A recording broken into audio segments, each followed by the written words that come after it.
All right, looks like we're all present and accounted for. I would like to reconvene the meeting from closed session today, and there are no reportable actions. And with that, could I ask everyone to please stand, and I would ask our student trustee Ray to please lead us in the flag salute. Ready, salute. I pledge allegiance to the flag of the United States of America and to the republic for which it stands, one nation, under God, indivisible, with liberty and justice for all.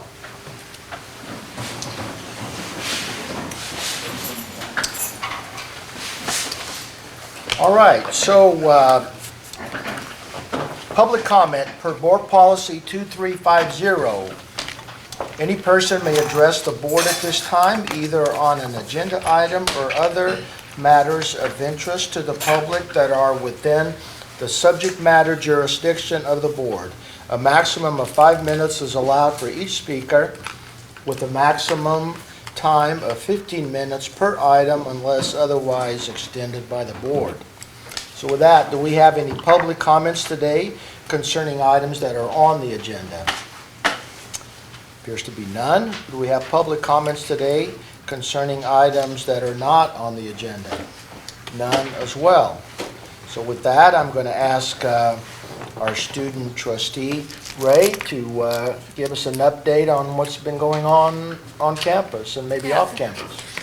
All right, so Student Senate has appointed our 4 remaining board members. We also appointed our student senators and student representatives on campus committees. We've had 2 campus events. We had Club Rush and Club Social. They were both very successful. We're going to be having Constitution Day this Thursday. And we're also going to be having a meet and greet where students get to meet our COS presidents as well as their student leaders on the 27th of September. Very good. Questions? None? Board member reports, starting with Mr. Sherman. No report.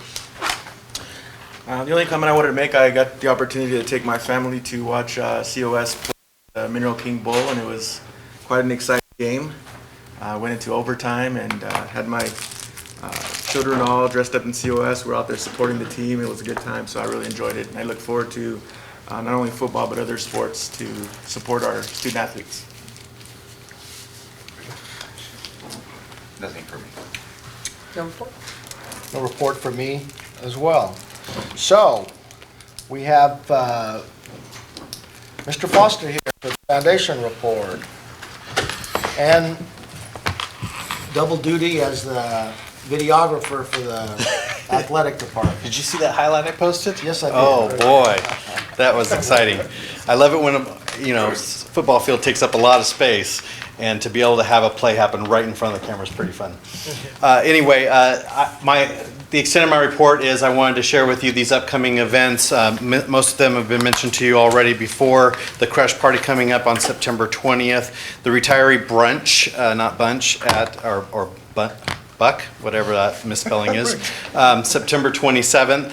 And then we have the Hall of Fame, October 10th. And we have the Power of the Purse on November 21st. I'm especially excited about the Hall of Fame, not only because of the nominees, but because thanks to a collaboration between the COS Foundation, the College of Sequoia's facilities, and the College of Sequoia's athletics department, we're going to have our first use of our new floor covering system. It's full carpet in the gymnasium, so between the nice carpeting and the pipe and drape, it's going to be I think it's going to be a much nicer venue for us for future events, and certainly a safer venue from a trip hazard standpoint. That was the primary focus for us, was to make it a safer venue for our large events that we have there. That's it. Very good. Questions for Mr. Foster? All right. Accreditation report. Good evening. I'm just handing out the report really quickly. The first announcement, both of the announcements I have are from the ACCJC. And the first one is that Dr. Wynn, their president, has announced his retirement. So on the back page of the report, you can see the letter that the chair sent commending Dr. Nguyen and letting us know about the process that they're going to be going through for his replacement. So they've put together an executive search committee, and they will announce finalists in early spring 2020. And you can contact any of the people on the list there if we have any questions about that process. So Dr. Nguyen has been fabulous. He's really brought things around for the ACCJC, and I'm confident they're going to find a good replacement for him. So that's that information. And the second topic is there's 4 policies out for review right now, and it explains the different policies. They're revising the monitoring institutional performance, and then it explains what the policy is about.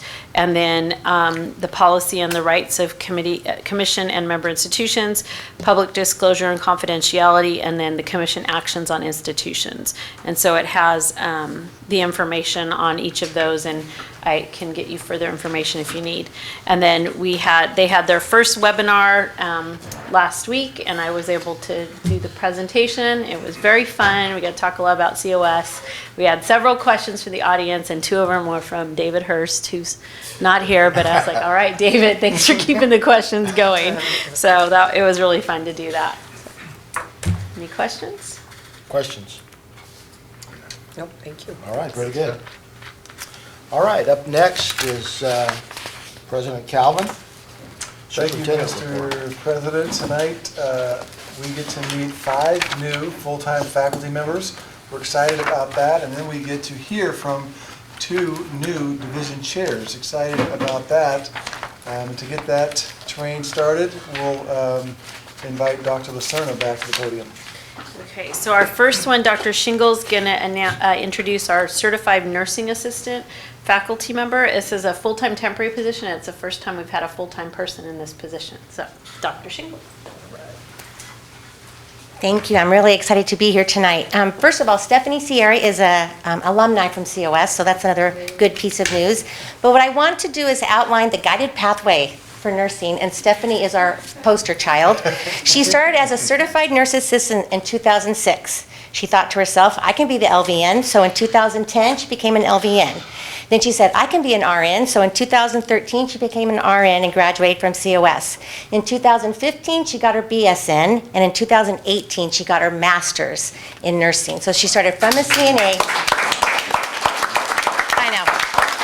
So we're thrilled that Stephanie has chosen to come back and work at COS as a full-time certified nursing instructor. She teaches sections both on our Visalia campus and in Hanford. Our CNA program has grown tremendously since she started working for us. We used to do about 30 a year. We're doing 150 certified nurse assistants a year. And Stephanie has established the first CNA testing center at COS, which is a tremendous benefit for our students not to have to drive to Fresno or Bakersfield and to test in an unfamiliar environment. So that's another reason we've seen a skyrocket in our success rates. She's received amazing feedback from students as an adjunct, and we're thrilled to have her as part of our team. And just so you know, the California Health Workforce Report states that we're going to need 600,000 CNA and home health aides to serve California by 2030. Stephanie is a big part of our strategic plan to meet those goals. Stephanie. Yay.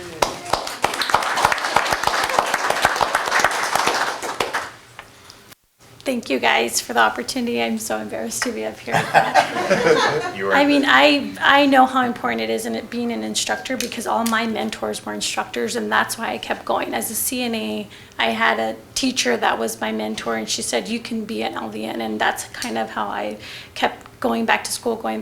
So I understand the impact that I have in my students, so that's why I'm really honored to be in this position. So I appreciate the opportunity, and thank you guys so much. Thank you. Any questions? Okay, Dr. Waldner's going to come up and introduce our newest agriculture faculty member. It's my pleasure to introduce Dr. Allison Vanderplatz. Dr. Vanderplatz is actually a native of the Central Valley, grew up in the Clovis, Fresno area. Am I saying that correctly? Actually has a lot of connections to the community college system because I think your dad was a community college instructor. But she is a graduate of Cal Poly in animal science, has a Bachelor of Science degree. She has her Doctor of Veterinary Medicine, DVM, from Cornell University. And so we're very pleased. We went out and recruited, just last fall. We've had her on board since last fall, or had her hired, and she didn't come on board until August. But it was quite the recruitment, and Allison just rose to the top, not only because she's got a large animal background, she's got some experience with small animals, but a large animal background that's very applied in nature in our animal science, but also with that Doctor of Veterinary Medicine, we just think that brings some different credibility and some different exposure and experiences that our students haven't had. And so we're very excited about that. Just to give you some idea, she's still a practicing veterinarian and will retain that, am I saying it, license, as she's doing that. So we're working through how do we utilize that in the classroom. She's looking at utilizing that in the classroom. Some of you may have seen, or we're in the process of bringing veterinary assisting into the curriculum, but we're doing it slowly, trying to be very deliberate in what makes sense, and she has the expertise to be able to take us there. So she's still a member of the American Society, or American Veterinary Medical Association, American Association of Small Ruminant Practitioners, American Association of Bovine Practitioners, so that's both at large and small animal experiences. So we're very pleased to have her a part of our agriculture division, and just she's hit the ground running. So Allison.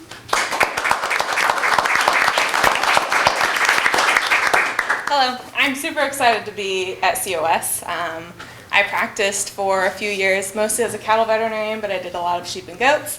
And then in vet school, they make us learn everything, so I tried to do a little bit of everything after I worked with dogs and cats.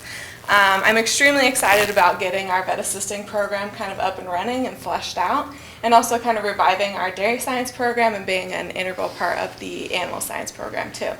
So really excited to bring practical hands-on experience to the classroom and to our labs, and kind of give students a different view of what animal science is, what veterinary science is, what dairy science is. So look forward to doing that. Congratulations. Thank you. Congratulations. I know years ago, the only reason we tried to have a vet tech program, and the only reason was because I don't think we could afford a Director. That's right. at the time, so that's exciting. So now we get to meet three counselors, and for that, I'll invite up Vice President Jessica Morrison. Good evening, everyone. Okay, so first of all, I wanted to say that your dean would like to be here, Jenny Seychow, but because she loves her job at COS so much, she put her house on the market and has an agent coming to her house at 5 p.m. So I sent her trucking because we don't want to lose her. So anyway, she's thrilled to have you both and feels terribly she's not here. I'd like to introduce first Amanda Thomas, so come on up, Amanda. You don't get the wall coming on you. Amanda is our new full-time career counselor. She'll be located full-time in our Transfer and Career Center, where she's been working as an adjunct for the past 3 years. During these past 3 years, as Amanda was working as our adjunct counselor for the College of the Sequoias, she also served as an adjunct counselor in the Transfer Center at Fresno City College, so brings a tremendous amount of knowledge and wealth and expertise to us. And they are very, very sad, I was just told, that we have you, so I didn't feel too badly, but some of Amanda's past work experiences have been as a medical education coordinator for St. Agnes Medical Center. She's also held several positions within Fresno Pacific University, such as Associate Director of Graduate Admissions and an adjunct faculty in their School of Humanities. Amanda has attended UCLA, where she studied counseling, Fresno State, where she majored in victimology, and has earned a master's from Fresno Pacific in education and counseling. Amanda is a delight to work with. She's an employee who chooses an attitude of joy each and every day. I don't think you ever don't see this beautiful smile on her face, and is always solution-oriented, which is phenomenal. She's been with our Transfer and Career Center since its opening and has greatly contributed to its success, so welcome.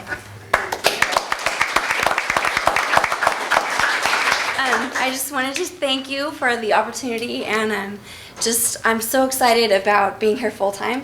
There was all these things that we dreamed about doing when I was an adjunct, and I just wasn't here enough, and so now I'm here enough. So I'm really excited about kind of moving forward with our career services and just helping our students put all of their classroom and learning activities into, that place where they can pay for their life and, move forward and just continue growing. So thank you very much. Okay, your turn. And it's so painful for some folks to have to stand right by me, so come on up.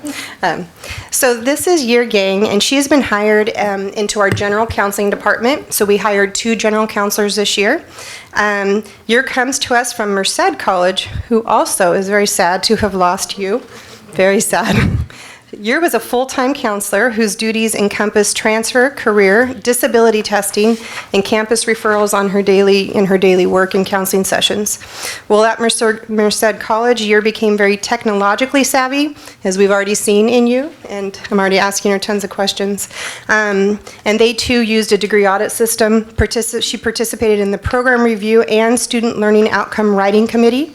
Additionally, Your taught student government and humanities courses, as well as served as the advisor for the associated students of Merced College. Prior to Year's employment within the community college system, Your worked for 8 years at Fresno County's Department of Social Services, where she became well-versed in welfare to work plans, substance abuse counseling, and student orientations for students working on various certificates, programs within Fresno City College, and a few other neighboring colleges. Willow also, right? Yes. Willow International. Your earned both her bachelor's degree in social work and her master's degree in counseling and student services from Fresno State, and I look forward to getting to know more of you professionally and personally. Welcome. Fix this, I'm a little short. Good evening, everyone. I'm really thankful for all of you for giving me the opportunity to be here, to be a part of the Giants family, and grow old here as well. I'm really excited to be here because I want to be able to work with students and help them achieve their goals, whether it be personal or educational or whatever the reason they're here for, and then improve our student success rates. Thank you. Congratulations. So I had a third counselor, Monica Felix Mora, who I'm sure is mortified as she drives back to Tulare right now. Got in the car, picked up a child, and forgot she had this tonight. Was going to flip a U and promised to be here in 14 minutes, and I told her, please don't. With permission, we'd like to add her to the next board agenda meeting. Okay. No problem. So Dr. Lacerda will introduce our deans, who will introduce their division chairs. Yes, so every year that we have new division chairs, we ask them to come before the board, and I've given them a 5-minute or less time limit to tell you about themselves, about their divisions, and about their goals for the year. So we have 4 new division chairs this year. We'll be introducing 2 of them tonight and 2 of them next week. And some of you may already know some of these folks. Their deans are going to introduce them, but I do want to say Randy Emery, Dr. Russell will introduce him, and I'm really excited that he's stepped up to be division chair. He's been doing a great role for us the last couple of years as our CTE liaison to the State Academic Senate. And so we're looking forward to working with Randy. And then right after that, Brent Davis, our athletic director and associate dean, will be introducing Jody Allen, who is our new division chair for physical education, athletics. And I know Brent's probably going to say this, but Jody decided to become division chair in his 30th year at COS. So I thought, wait a second, you're 30, you got it. All right. So Dr. Russell and then Brent Davis. You got to come up, Randy. You can't do it from back there.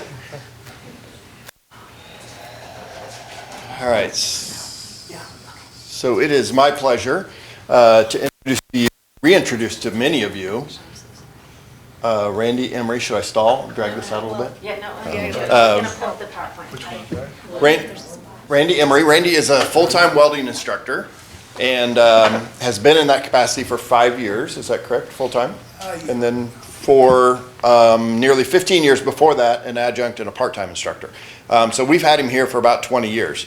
As Dr. Lacerda mentioned, he has served as the CTE liaison through the Academic Senate for COS, which takes him across the state in terms of influence and communication. And then also he's been on our Academic Senate, COS's Academic Senate, for 3 years at least. I didn't double check that number. 4 years. 4 years.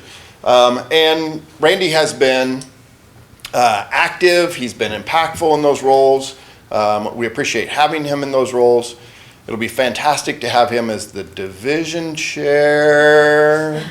And, but we will miss him, and we will miss having him on Academic Senate because he was a force on Academic Senate, and we need that. So, without further ado, Randy Emmer. Okay, great, thank you.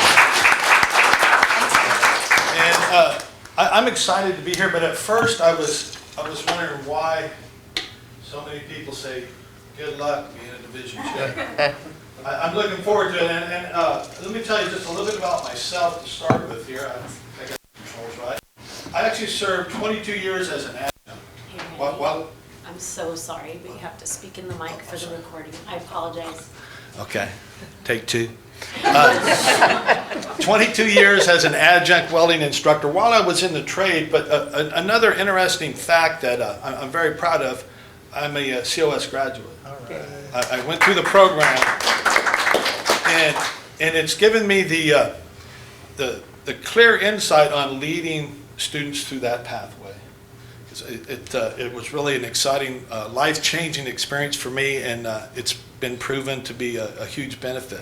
Along with that, I spent 25 years in plumbing, piping, and the welding industry in a full-time capacity, working for some of the largest contractors throughout the Central Valley. So I'm very excited to bring those two worlds together, the industrial world, and after my time in education, I'm feeling like a veteran educator. And I'm also the chairman of the American Welding Society in Central California. So in that role, I've become a certified educator and a certified inspector. And this gives us some great networking from education and industry. It's a perfect fit, right? And I'm blessed, and I'm passionate in both roles. Okay, and I just wanted to kind of give you an idea of what our division is. You know, a lot of people hear about I&T and they think, well, what is that? Industry and technology, right? But it's been doing some excellent performance as well. I have 3 years here, and if you take a look at the 3 years on the total student awards, something is going on here that is, I asked our statistic guy, Andrew, I said, is this right? Are these numbers right? And I do have, I have copies for the board members. I do have copies of the data, and maybe we can verify our data. But I saw that, and I was, heck, we're doing a great job. You know, there are things happening, and I think that's an indication of a lot of things. The world of skilled trades is catching on fire, right? There is a huge need, demand, and we're doing something right and getting people into these programs. But what is I&T? Well, it's automotive, right? A high demand, skilled trade, with our full-time faculty there who's doing an excellent job, Donald. And then our newest program, industrial automation, which anybody who has their network in industry, this is huge growth potential, and we have excellent new faculty that are doing the right thing and bringing COS into industrial automation. And of course, construction technology has been around forever, and it's growing and it's changing with the industrial needs, and electrical training as well. There's four high demand, high skilled, high value for our students too. I think that the data reflects the flow of students coming through our programs.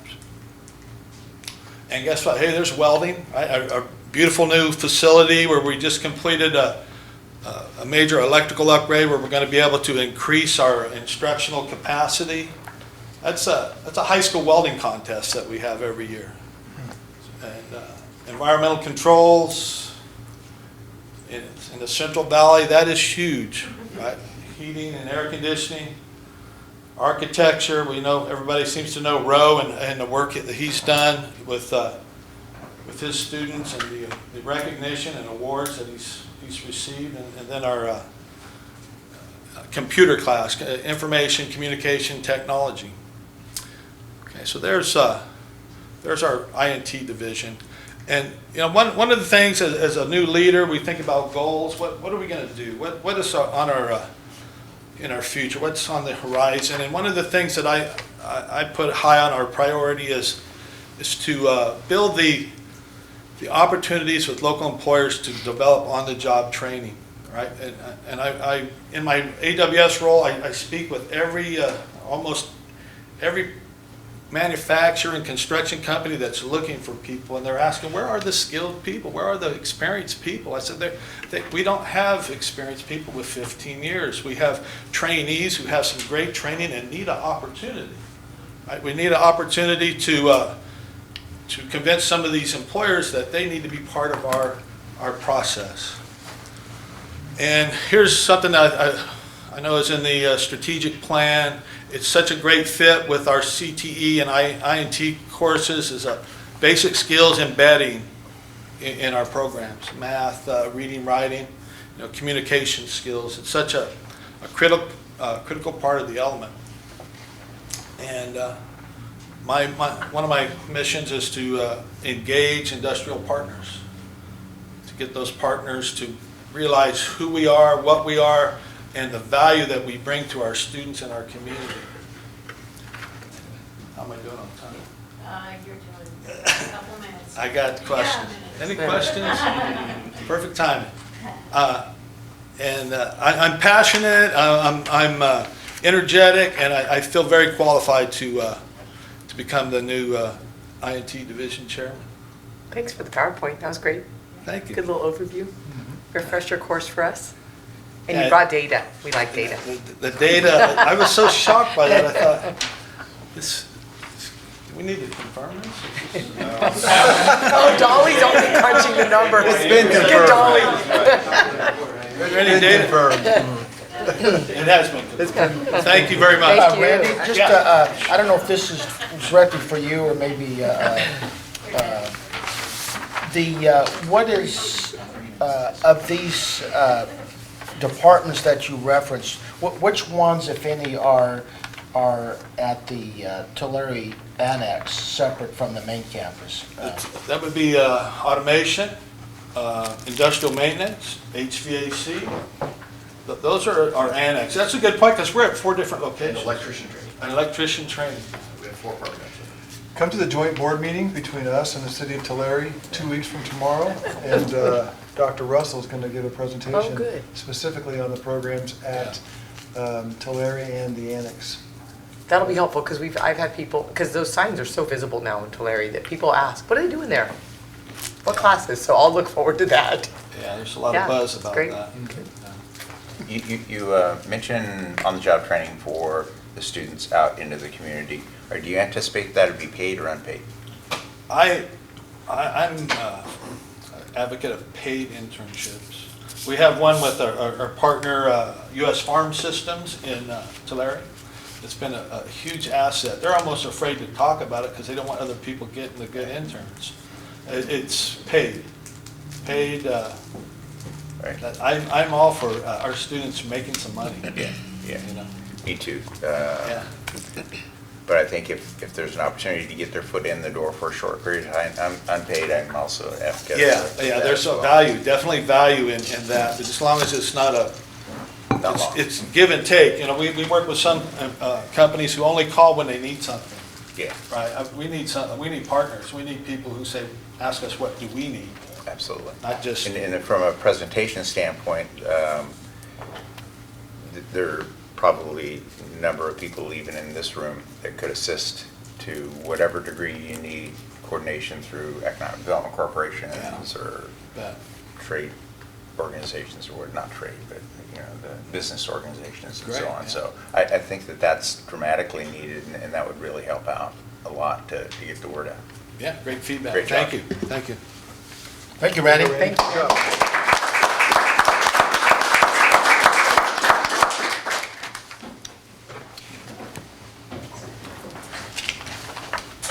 Make sure to take the right one, Randy. Put the other one back. All right, good evening, everybody. Jennifer just said get up there and talk, so I have the honor of introducing, I think everybody in here might know him, but Jody Allen. A couple things first, you guys, thanks again for coming to the football. Some of you guys came to the football game. When I saw this on my calendar, I was like, oh man, it's a Monday right after our first football game. I don't know what I'm going to say to Ken if we don't win this thing, but thank goodness we won the game. And then Randy, thank you for having a beautiful, nice, organized PowerPoint right before we got up. Appreciate that. Thank you so much for that. Anyways, Jody Allen. Jody Allen is our new division chair. Like you've already heard, it's his 30th year on the job here, 27th as our head baseball coach and full-time faculty member here, and his first as our division chair. Jody has taught a little bit of everything in our division. Mainly takes a lot of the health and wellness classes for us, the large lecture classes for us, but also weight training. Coach, what else? Anything else? I mean, he's taught a little bit of everything. And if you've stuck around after hours at his event, the Meet the Giants baseball event at the convention center that you guys have seen, you've also seen that he's well qualified to teach our dance courses in our division. So very well versed in that as well. So anyways, without further ado, Jody. I got my PowerPoint here. Randy, could you plug that back in? I'm just going to add to it. First of all, thank you for the opportunity. Thank you for having a great institution that we can do what we do with young people. I think, Ken, you and I have been around here a pretty long time. I think we've outlived a few others. Why be a division chair? I think they ran out of people to ask, and so. But being for me, looking at our division and a little bit about me, I have been very blessed and fortunate to raise a family here. I have a wife of 32 years. I have 4 children that have all gone to COS, and the last one's here now as a President's Scholar and playing on the baseball team. So I get to hang out with my kid every day, which is kind of fun. I think all of them have enjoyed their experience at COS. I think it's been something that they have all grown and developed from and taken into their life. So this is kind of a life's work for us, which I've enjoyed tremendously. As far as our division goes, we have a unique division. I think we're one of the only divisions that go out and actually contact students and say, hey, come to our school and do that. I'm sure there's a couple others that do that, but to the degree that our division does, it's great to recruit students that become athletes, and then you see them come and move on. We do have 30 instructors in our division. We have 11 full-time instructors. The departments that basically are under our care are dance, sports medicine, health and wellness, and PIAC and athletics. So there's 5 of those divisions. We serve about, I was kind of doing some numbers, there's almost 3,000 students under our care and what goes on as far as them being in classes. We have a little over 300 athletes that we care for, and I think it's one of those things that I always talk about. I have a really unique, and I've said this on my evaluation when I've done them on time. Sorry, Jennifer. But I have a really unique experience of teaching in a large lecture where you don't even know if you're having an effect sometimes. The plain and simple fact of the matter is you come in and you present your information and you kind of say goodbye and you hope that they're getting it. And I have had some experiences where they come back, which is really rewarding. But the other side of that is when you're a coach, it's like you're with them 24/7. They become part of your family and part of your kids. And so it's just a real unique experience being able to do both. And I think that's a real unique part of our division, where you get to be very, very close with your students, especially the ones that are on your athletic teams, because you spend so much time doing that. And I see other areas, it's interesting, the IT in particular. My brother took an IT course in high school where he built, he got with the construction class and built a home as a high schooler, and became a general contractor and has done it ever since. Moved to Idaho, builds custom homes. So that technology part, just how education affects people, is really, really exciting. As far as goals, I wrote down just a few things that I think are important for all of us as goals, so I don't think our division is that unique in some ways. We want to service students. We want to see students come in there and be successful and move on. Some of our students are more challenging with time commitments and other things with sports, but just in general, we're looking at service students. We want to see them come in and move on. We want to create an atmosphere of success both on and off the playing field. Many of our divisions overlap and help each other. So we have a sports medicine, which has your trainers and the students that are learning to do that, and they're learning with athletes, and so those overlap.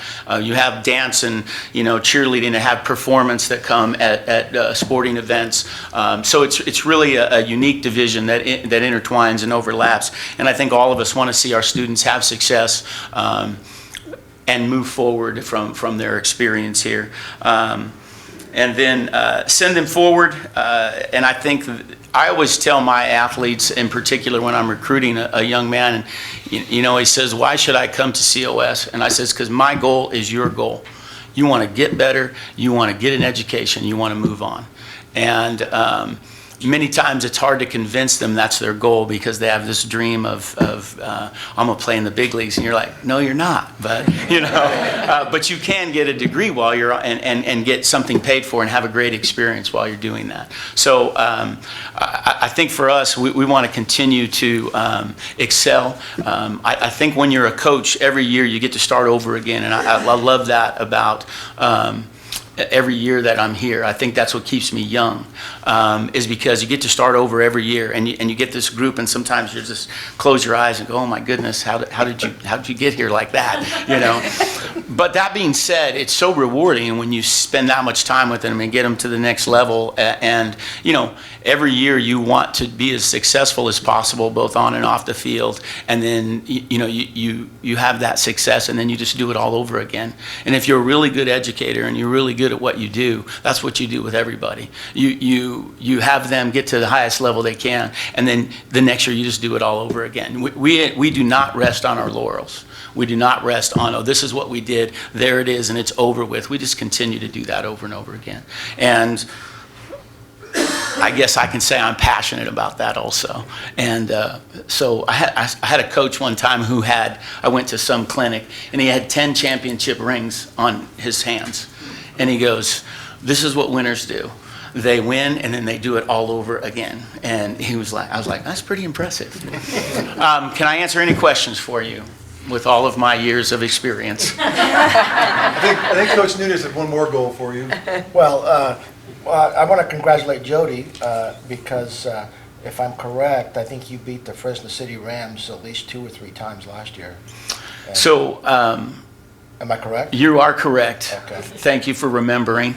Yeah, that's always important. I tell you, when I say I bleed orange and blue, I have 3 daughters, and none of them are allowed to wear red. Thank you. So they may have, after they moved out of the house, I think they bought some, but not while they were in the house. And Jody, I do want to ask you, kind of on a semi-serious note, about one of your former students from Dinuba. His name was Dylan Lee, and he did move on to the next step. He had a successful career at Fresno State, and is he on the verge of making it to the major leagues? Yeah, so Dylan played for us, I believe, in, I want to say 13-14, on a team that went to the state championship. We did win a championship in 14. He went on and played 2 years at Fresno State, was drafted by the Florida Marlins.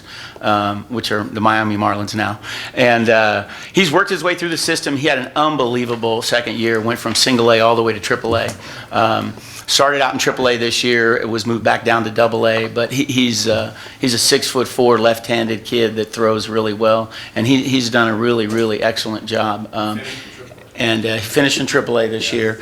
And you know what's really great about that is not just that he's done that, but he comes back in the off season. He wants to work out with our guys. He's out there with the pitching coach that helped him, and he's helping as often as he can. It's nice to have those young men when they come get back. Right, very nice. I think also, just to make it as a side point, I think I've outlived 7 presidents and 6 athletic directors. But I told you have to stay. I told you have to stay. I was one of each. Yeah, you were one of each. Not yet, but maybe. You haven't outlived me yet. I just mean your time as that position. I did not mean to offend you, Mr. President. I think you chased me out of that first job. That's what happened. Any other questions?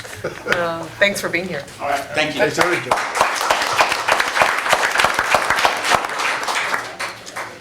That concludes my report, Mr. President. Okay, very nice. So we will move on to reports. And first up is Academic Senate, and I see Mr. Turner making his way to the podium. Making his way. No PowerPoints, sorry. One thing I really love that Jody said is that he refers to what they do as caring for the students. I hadn't quite heard it that way, and it really struck a chord with me. So it's not just educating, we're caring for them. Okay, anyway, good evening, board. Want to report that we had our first meeting on the 28th of last month. We'll have our next meeting this Wednesday. We also had on Friday, first training that I've done for the Senate for 10+1 Robert's Rules. We also spent some time talking about officers' positions because we have elections coming up this year. So I wasn't ready to do it in my first year, so I made sure to do it at the beginning of this year, and I think we had a pretty good training on Friday. Okay. And as I said, we do have elections, so all of us are up for re-election. We'll see. My goal is to actually get some people to run against us. Okay, so we don't go unopposed. Okay, so, like I said, we spent some time on that too. And even when I was done, Dr. Teller says, and so what is it that it's going to make somebody else want to run for this? I was trying. Okay, so the main thing she put it up. Do you want me to put it up? Oh, it doesn't matter. I don't think anybody's going to want to go through the 30, or is it 34 pages, 35 pages? So my goal was to make our end of the year report shorter this year, but it was not really shorter. I think part of that is because the committees did more writing in their reports. I put less in, but the committees did more. So one of the biggest changes, if you recall, of course, after show cause, we did the governance manual, and we all know we have to do an end of the year report, but what we don't have is anything that says this is exactly how they should be. So all of them are different, and I inherited the way our former president decided it should be done, and it didn't work for me, so I've changed things a little bit. No more charts. I'm not doing the assessment for the committee's governance survey results. So what you'll see is that the committees themselves have discussed the feedback, and they're in charge for deciding, how they should improve. I couldn't figure out how to do that or how the former president did that in the past, considering that I don't go to their meetings. We do have 10 committees under us, maybe 9. We've got one in flux right now, right, President Kemp? Yes. So we may end up with 9, we may still have 10, but we do have quite a few committees under us, and as you can see, we had 38 initiatives, and those initiatives don't include the routine business or the new one that we added where they evaluate the governance report. So there would be too much for me to go through individually, so. I know that Greg is going to read his report at halftime of the football game, That's true. line by line. And I will say that the bulk of it is done exactly what in he was TrackDat. If it's new to you, I'm not sure if you get many reports done in TrackDat, but, It's probably new, yeah. well, it's not new to us, but the district, of course, purchased this after show cause, and this is where we write our reports, it's where we do our assessments, program reviews. So this is the way the reports come out. They may not be super pretty. Greg, is the year-end report, is that something that's subject to the, our ACCJC, what's the word I'm looking for? It's not a requirement. Accreditation. No, I wouldn't It's think not a so, requirement. Jennifer. It is part of COS 2.0, though. You'll recall that Jessica gave a report in August on the District Governance Senate year-end report, and now Greg did his report. It just speaks to the health of these organizations, that they are evaluated and assessed every single year, like all of our other processes. And we're transparent. Yeah. Does that, I was curious as to the fact that you said there's not necessarily a guidance or standard as to how the report is done, so Right. it's subject to the whim It really is. of the president of the Senate then, Yeah. to a certain extent, I guess. Essentially, the same materials are there. Did it differently, and I made sure that the committees were self-assessing instead of me trying to figure out why people commented the way they did. Since I would sit on those committees.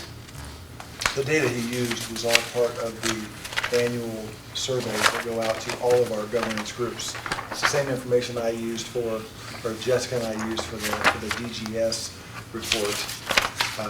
Greg's just having his individual committees reflect back on that information and talk about what they're going to do with it, as opposed to him trying to guess what they're going to do with that information. So what is it in this, was there anything in the report that surprised you or that is making you do things differently in this report that would be interesting to us? There's a few things. Some of them are not necessarily in the report because they might have been individual comments. So to be fair, I think one of the things that bothers me as the Senate President the most is some of the feedback from our standing committees where they feel like that they've done initiatives that were assigned to them that didn't go anywhere. And a lot of the initiatives, it's one standing committee in particular, the other one has been really busy doing our Constitution, our bylaws, and our elections that are coming up they'll be doing. So I got to be aware of that, but part of the problem is, for me, if the Senate wants to act on something and we do it, it's a question of how do we follow it up when it's done. So I do know there are a few things.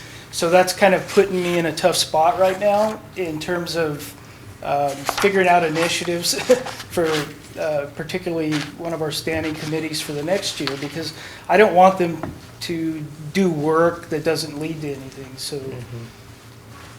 How many committees again? I'm looking through here, but how many? We have 10. 10, Okay. okay. 2 of them are subcommittees, but they're full committees of their own, but. Yeah, that's a lot. Yeah, we have quite a bit under us. That's why it's so long. Any other questions? Any other questions for Greg?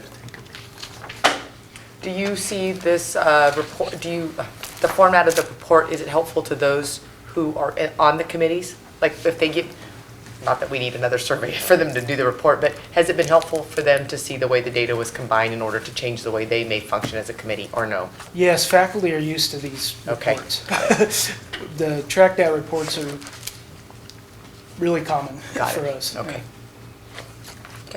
So the governance surveys, when they discuss those, and they do have to look, part of our governance manual says that we have to look at our end of the year reports in all of our committees.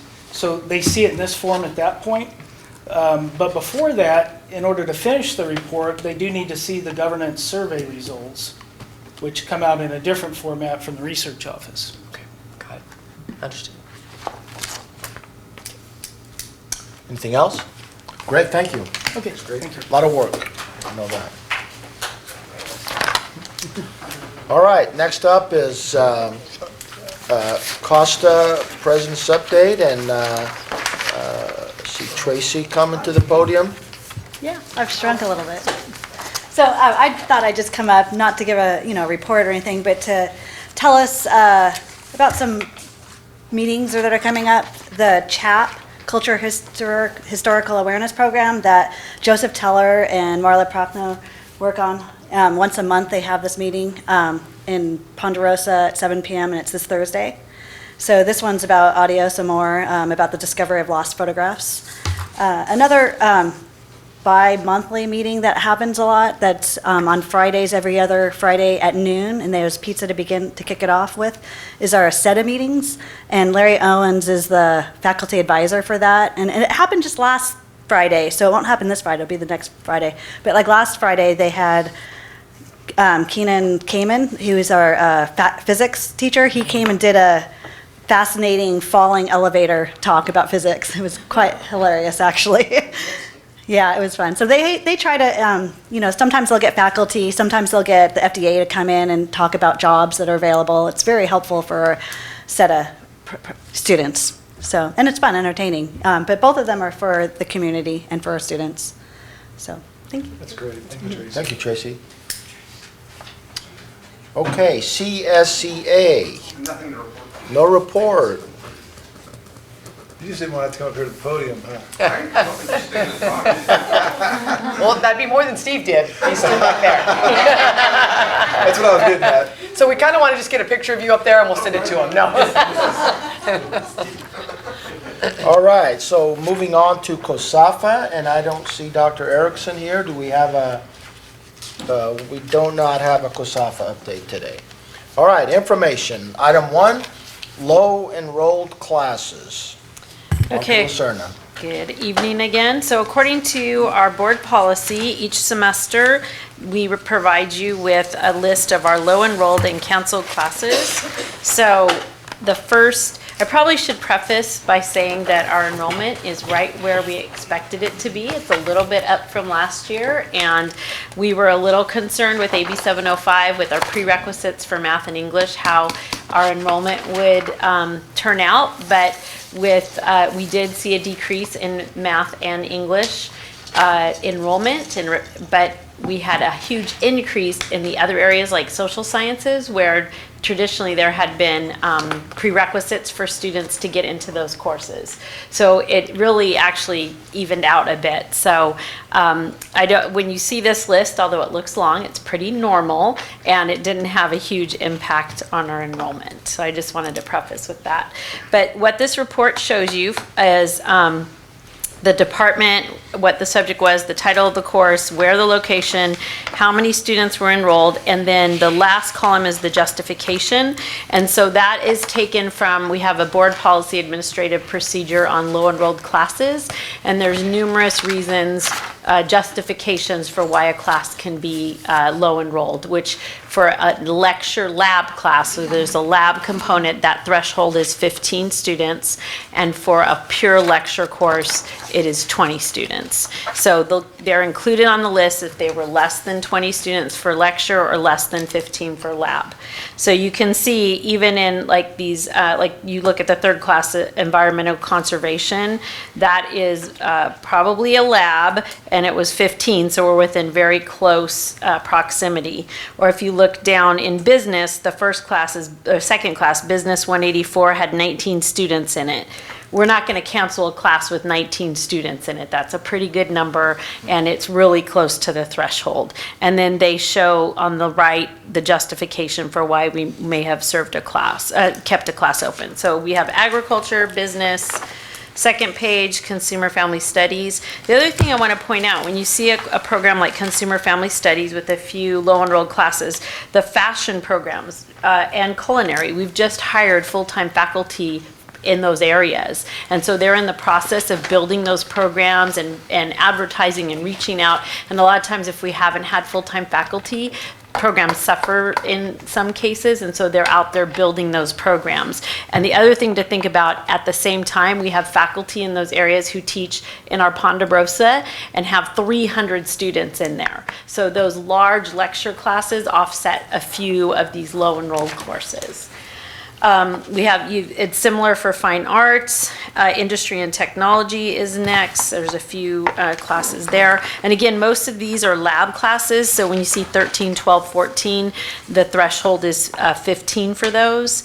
And on the second page, or the next page, sorry, third page is language arts. Several of these are on high school campuses. So they're a little bit limited to the numbers. And then you see some of our ESL and Spanish classes. Math and engineering, next section. And again, with math and English, we've been trying to figure out the exact combination with our AB 705 and prerequisites. Science at the next page, and on the back page, page 4, we have a few social science classes. Again, these classes were out just enrollment was huge this year, and we were adding classes right up through last week to have students enroll in the social sciences. And then student services, a couple classes in the high schools, and then a couple of other classes. So that is our low enrolled. The other one is canceled, and basically what we do is for the canceled classes is once enrollment started, so it starts way back in March, we may have some classes that cancel. We include on this report anything that was canceled past June, so between June and August, any classes we canceled, we would include it on this list. And so sometimes they were canceled way back in June because we didn't have a teacher, or there were only 2 students still enrolled in June, and so then they would be canceled for that. And so you can see it's a one-page list of those classes. If we canceled the class back in May, or we canceled the class and there were no students even enrolled anyway, we don't include it on this list. But this is the list of canceled classes.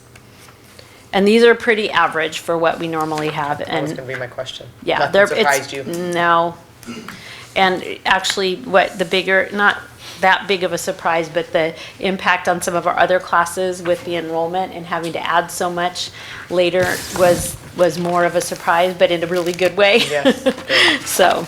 The other thing to point out, Dr. Lucerna, is when we do cancel classes, whether it's 1 student or 10 in there, we recognize that we're impacting that student or those students. And so our deans and their assistants work very hard to get emails out to all of those students with some suggested classes at different times or online or whatever. So it's not just left on the student to go figure it out. We recognize that we have impacted them, so we do try to reach out and give them some other options. Yep, absolutely. All right, Raymond. I have a question, it's a little bit off topic, but I was just curious if you can briefly share how the classes that are offered for your dual enrollment, how they're selected, or how do you go about offering it to the students, and then or which classes you would offer to them, I guess. Okay, so that's a great question, and you lead right into our October board meeting, because at our October board meeting, we'll have a presentation we always have a presentation from our dual enrollment director, from our University Preparatory High School, UPHS, and from VTech, or Visalia Early Technical College. So, and so they will all be here in October, but for the dual enrollment program, it's really a joint effort, and so our dual enrollment director is the first point of contact, Brandon Hildreth, and he usually has a requirement or a request or something from a high school. Okay. He then navigates that requirement with the dean here at, whether it's Visalia, Tulare, or Hanford, navigates that with the dean or the director of the program, and then works the magic in between the two to kind of make that decision. We have really tried to limit our classes to things that are either, what we originally started this whole program, it was a long time ago was the Bridge program, so it was after school. But when we got really involved in dual enrollment, what we wanted was courses that were those gatekeeper courses for students getting in. So we were offering the pre-transfer level English in all of the high schools so that students could get through their English by the time they got here and would be able to enroll directly into these transfer level courses. That was kind of our first step.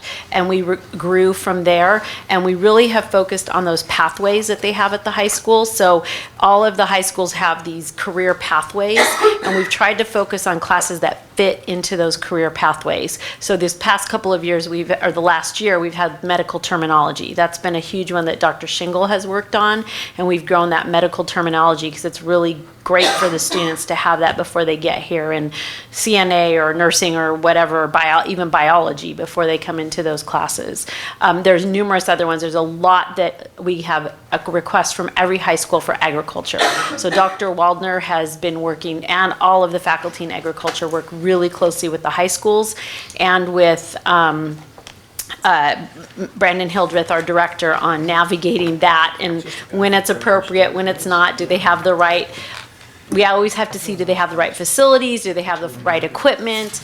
And so it's really a negotiation back and forth. So I know that was a bit long answer, but. I saw that you have a class for rock and roll, so I'm thinking if I was in high school, that would capture my attention. And that is absolutely, that's a history of rock and roll, and it's one of the transfer level classes that, it's a basic general education, basic transfer level course that students take. They can take history of music history, there's certain different formats of that course, and it was surprising because there wasn't that huge of an enrollment for it. I thought, okay, well, I don't know what happened there, but I agree with you. Yeah. Thank you. Okay, any other? Thank you, Dr. Lucerne. Thank you. All right, item 2, our annual report on the master plan, community report, and student success. This is the report that you wait all year for.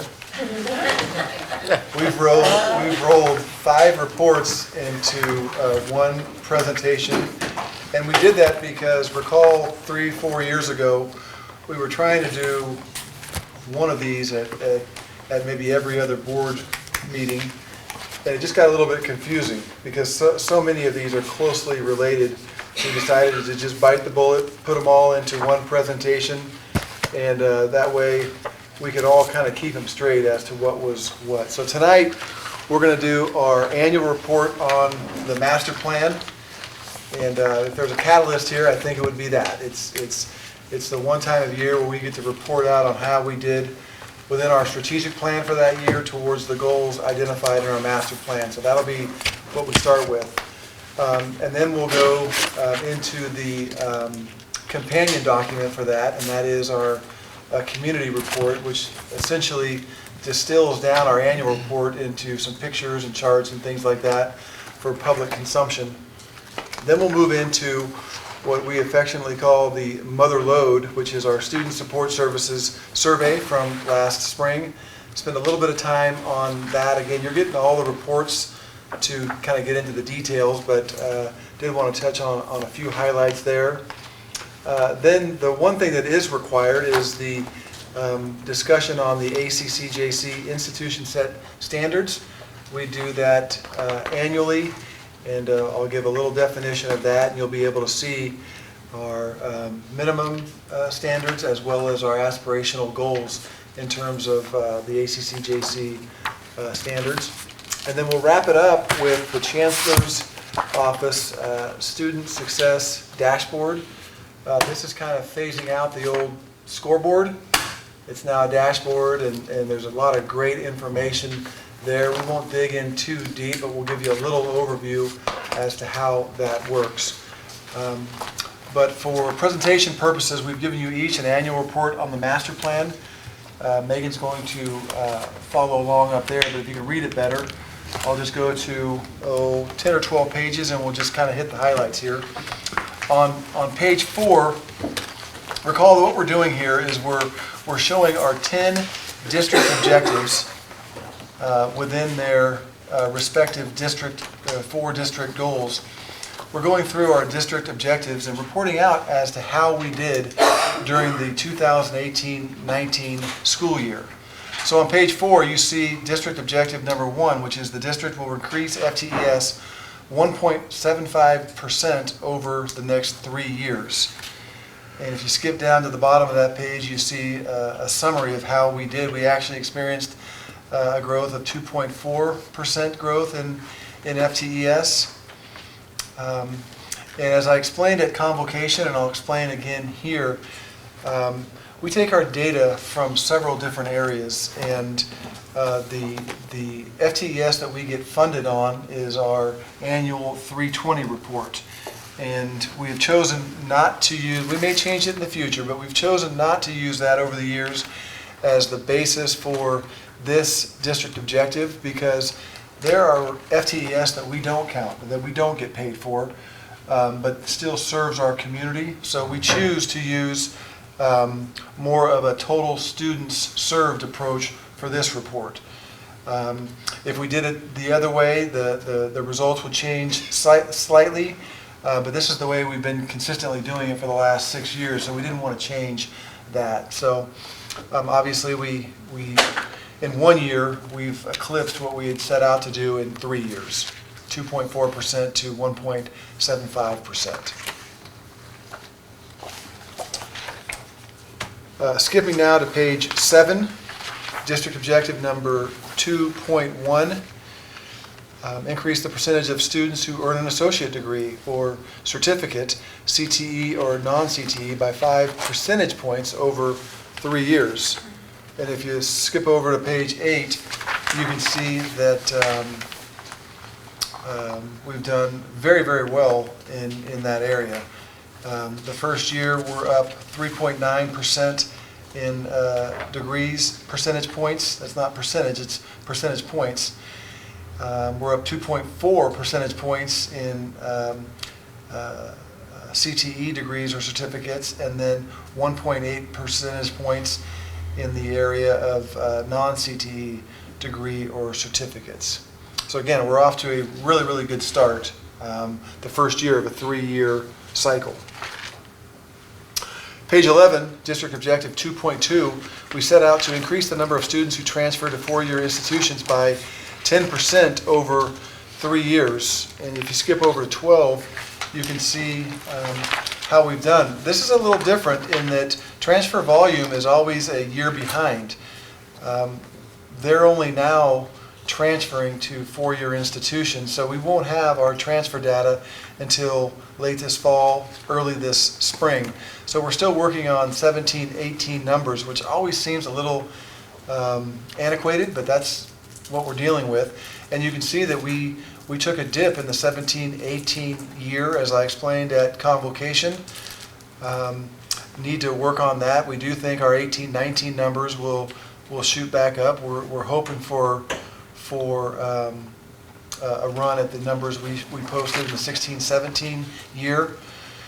But as I explained at convocation, you can skip down to the bottom of that page under summary and see that our transfer-ready students, that population, increased by 9 percentage points. So that tells us that we're getting students through the system. We've just got to get them. There's a little failure to launch going on, and we need to encourage them to actually take that degree and transfer it.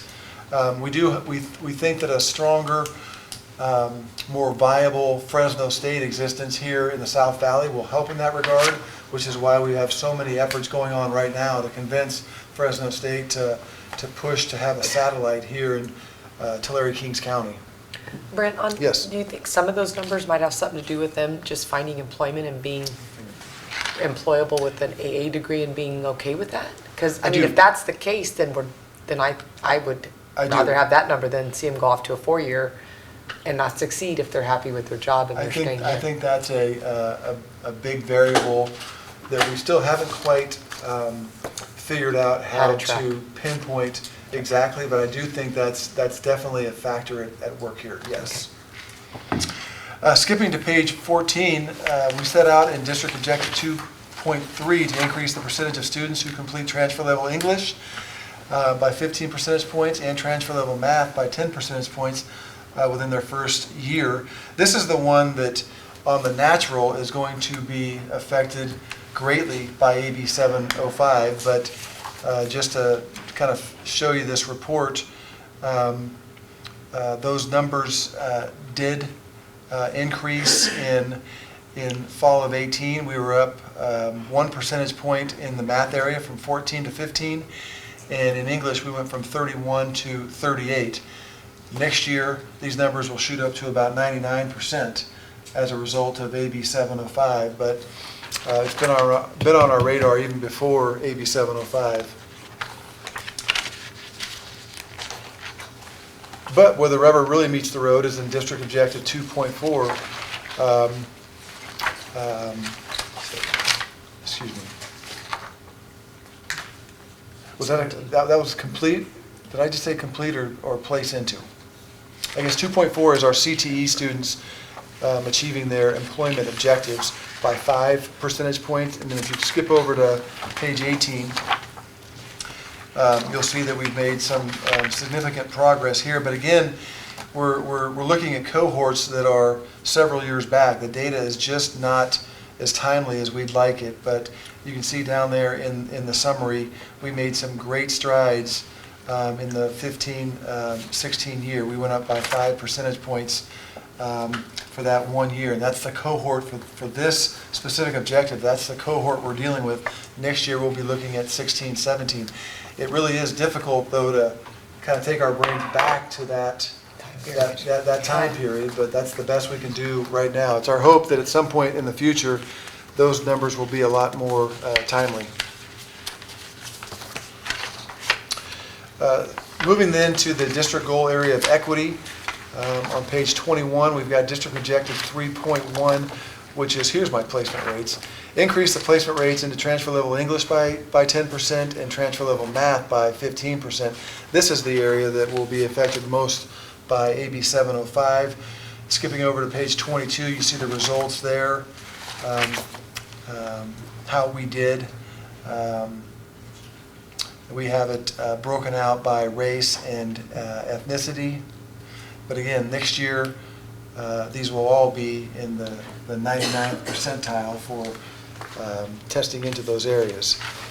And now where the rubber meets the road is in District Objective 3.2 on page 24. This is where we've said we wanted to increase the percentage of students in our targeted groups who complete transfer level English by 10 percentage points and transfer level math by 5 percentage points within their first year. That's by 2021.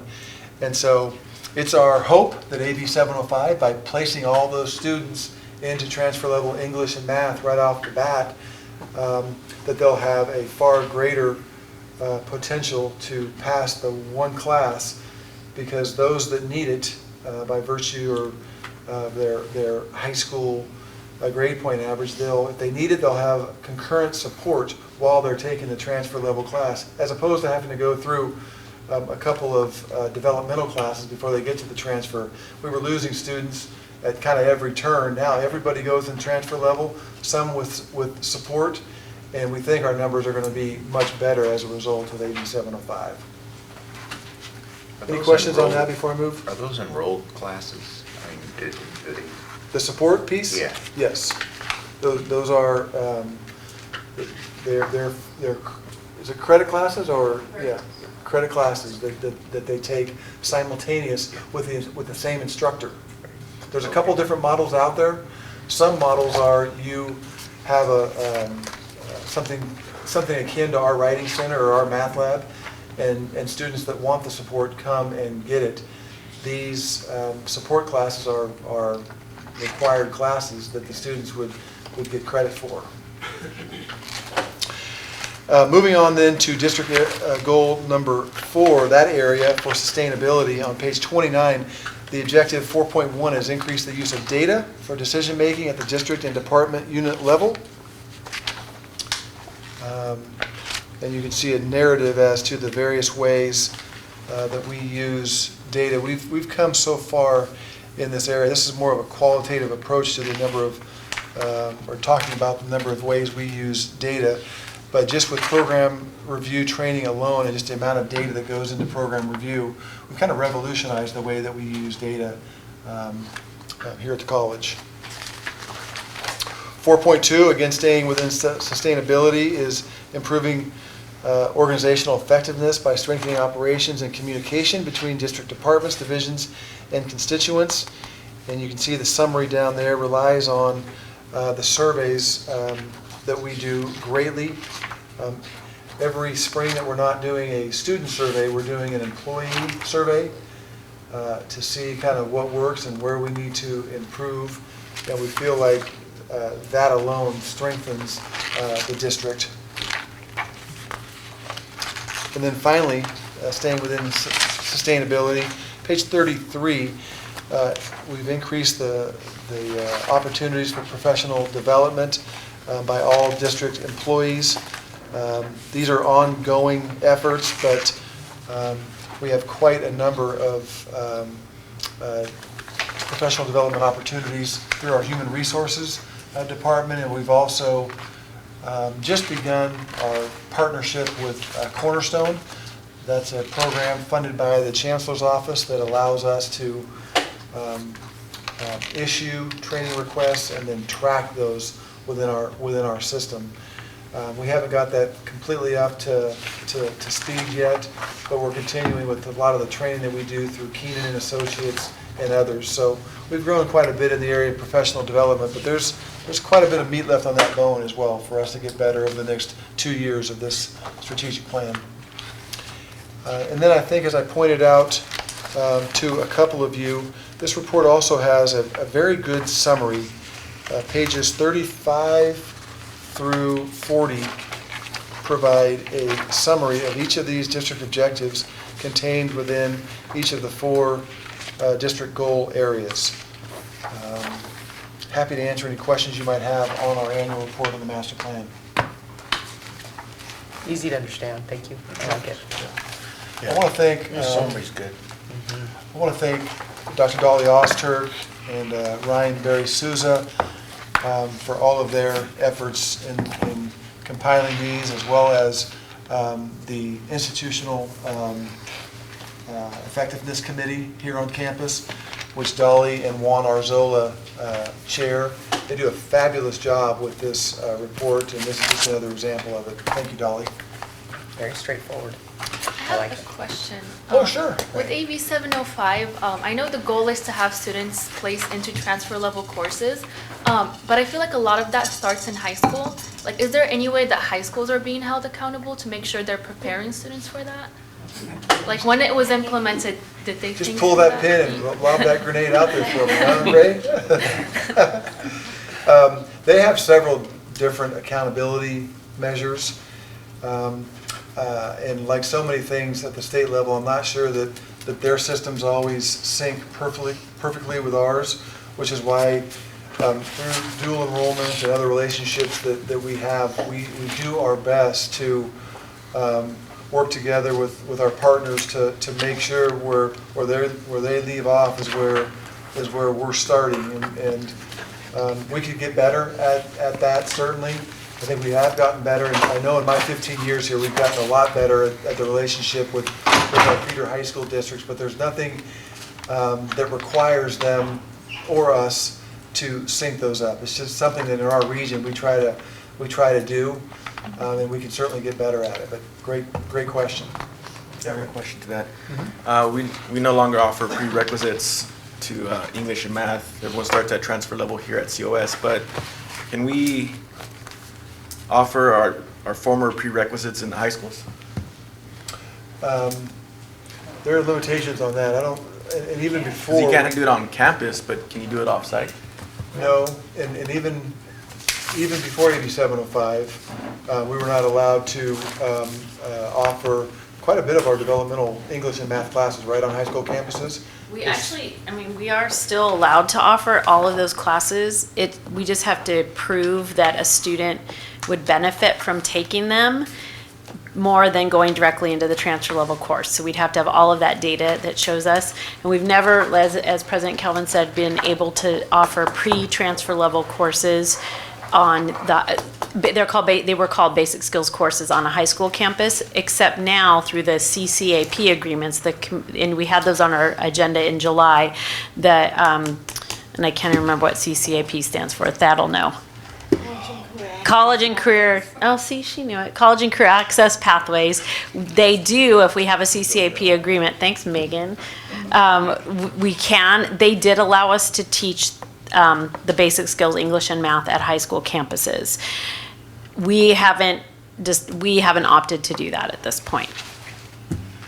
So I'm not sure if that answers it. Well, I was just thinking, last year before, there was the class right before the transfer level, that class could be offered at the high school. So that helps them prepare for transfer level. It was offered at the high schools up until this year, this current year, because we really, with AB 705, aren't allowed. I mean, we could offer it, but we'd have to prove all the data as to why students would benefit from that more than going directly into the transfer level. But it would be in the high schools though, right? Right, we still would have to do that. Wow. Yeah, because there's still college classes. As soon as, when we step onto a high school and teach a class, it is a college class. Right. It's not a high school class. So we have the same requirements Still have the same at the burden high of school. proof. And what they require us to do, when she's saying, is will the student be better off with that? The standard is how many students traditionally pass the one step below, and here if it's 60%, and how many then go on 60% move on, and then maybe 60% pass that class. So it's 36% of the original, and so we've got to be able to show that in our transfer level, we're not going to graduate or not going to pass at least 36%. And frankly, we have a tough time doing that. I mean, ultimately we say, well, if it's 60, if we put everybody in there, we probably do at least 40, which is more than 36%. That's the standard that the state gives us. I get that right, right? That's a great example. Yeah. And I guess I was just going back to the comment that Ray was making, that if there was a way that we could better prepare them for when they start at COS, that they're ready for transfer level admission. And we absolutely have been doing that through dual enrollment. And a lot of the disconnect that President Calvin's talking about is we have different requirements. So for example, at high school now they teach integrated math 1, 2, 3, 4. And we actually had Chris Keene, one of our math faculty members, on sabbatical doing a study on this a year and a half ago. And it doesn't necessarily align with the math sequence here at COS. And the same with English, where they're learning a different type of writing in high school than they are required to know when they get here. And so there's a bit of disconnect with the curriculum, but we're constantly having conversations with the faculty to try to help with that disconnect. I would just add really quickly that one of the things when we work with the high schools from the counselors, we have a counseling partnership meeting coming up in a couple of weeks, I think next month, is they ask the same questions, and I always say back, put on the 4-year requirement for English and math. So some of our feeder districts allow 2 years of math as a high school requirement. So for 2 years, they're not in math and then they're hitting here. So that's one of the things that we're kind of preaching, and I understand they need to get students through graduation, but that contributes, in my opinion, a ton, because the students will say, man, I haven't had math since I was 15, and now we're throwing them in, so. And I guess that actually goes to my point, because if there's a disconnect between what they're learning in the high school and then when they start at COS, that we could actually play a role in teaching them dual enrollment, what they'll be better prepare them for when they start at COS. Is that correct? Yes. Yeah. The reality is that the students at the high schools are passing our English 1 in their first semester. Right. So that once they get here, they don't have to take English. Now, if we were the only ones teaching English at the high schools, then certainly if we had all their students, but we don't. Right. We have a class or two of their students. It's English 1, and they're passing them at high levels. So.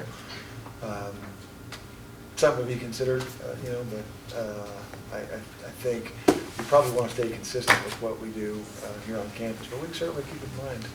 But isn't Common Core, I mean, I look at just the way my kids are learning and how it's done, and even just the difference between how the teachers teach them math. And it's high school, so you're not involved hardly at all, right? You can just listen a little bit and see what they have in their Chromebooks, and it seems to me that there's a disconnect there even, just the way they learn math and the different styles of teaching. And I know it was Chris that did the sabbatical. When you look at all the different ways that math is being taught and what they're expected to learn and how they get to that answer, it seems to me that I feel like kids are a little more confused with math these days because of the different. Is that a true assessment, or? I'm looking at the math. I know, looking at the math folks, I but think they're trying to teach it more conceptual so they understand it, not memorizing the algorithm on how to do multiplication. So hopefully it's to help them understand it more. They're explaining this way or this way. So Yes. they can understand it one way or the other or both. But I feel like when they're coming out of even, 7th, 8th grade and going into high school, there's already a disconnect there, much less than after high school coming here.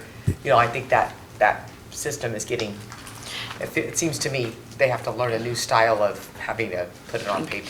yeah, in both English and math, a different way of thinking by the time they get here. And I think maybe it'll be appropriate for us to put on a future agenda, President Calvin, an update on AB 705 and all the work we're doing around that, to have a little longer conversation, if that would be helpful.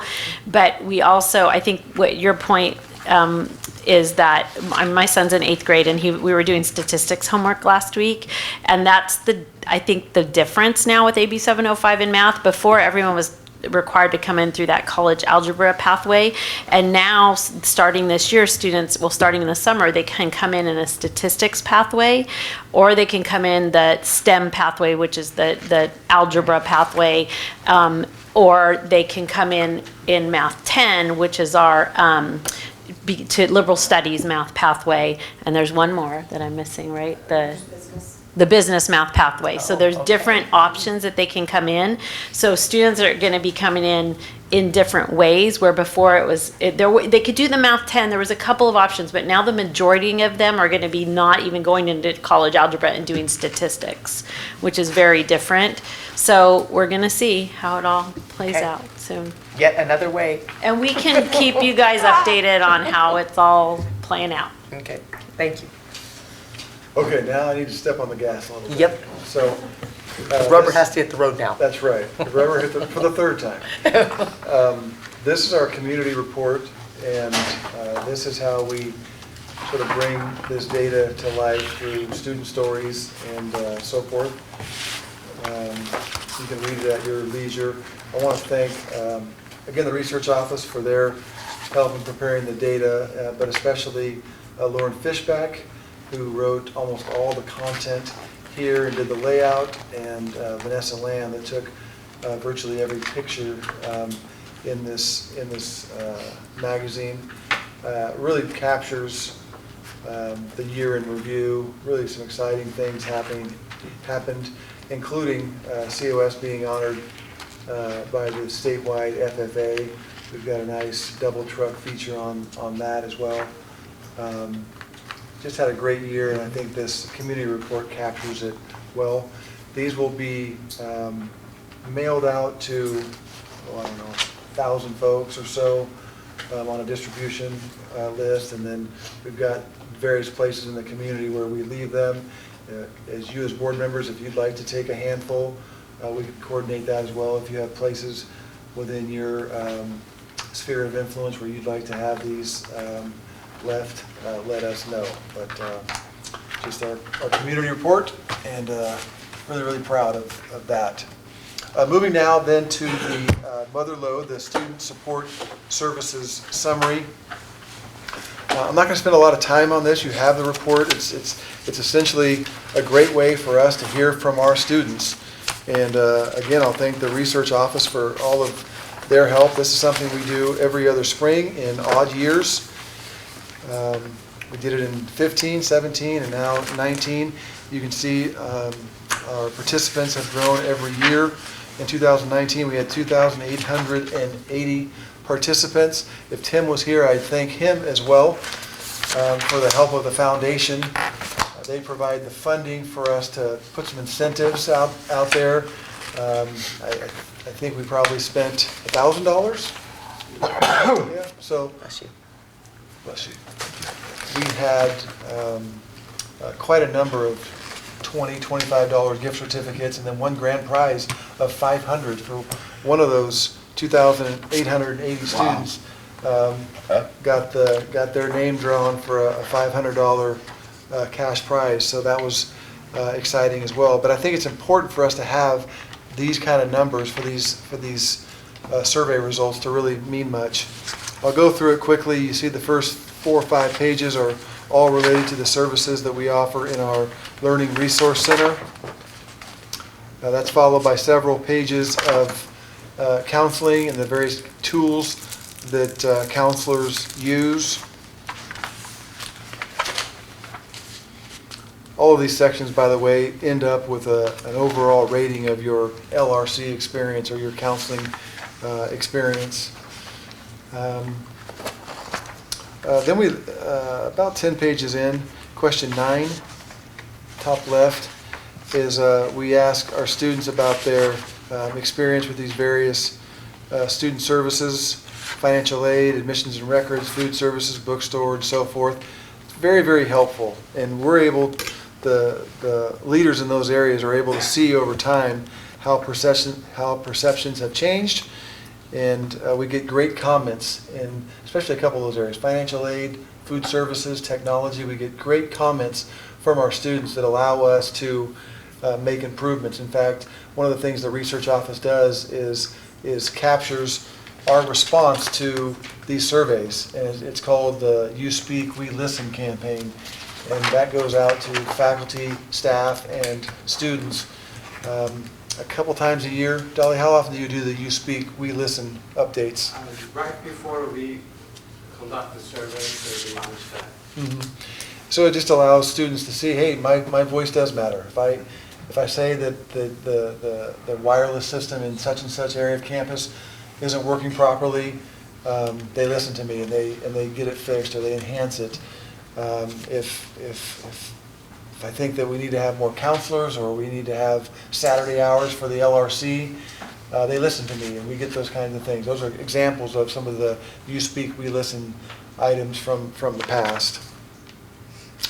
We drill down on financial aid and food services just because those are hot topics for our students. A couple pages in, you have question 12, which is it lists out virtually all of our student success or student services programs, from access and ability on down to veterans. And again, it just helps us to see if we're improving or if we're giving away a little ground and talk about why. We're not going to be perfect in all the areas, but it's important for us to understand where we're slipping and try to come up with reasons as to why. This year we spent a fair amount of time on campus safety, and I would say that we tested out pretty well except for feeling safe at night on the Visalia campus.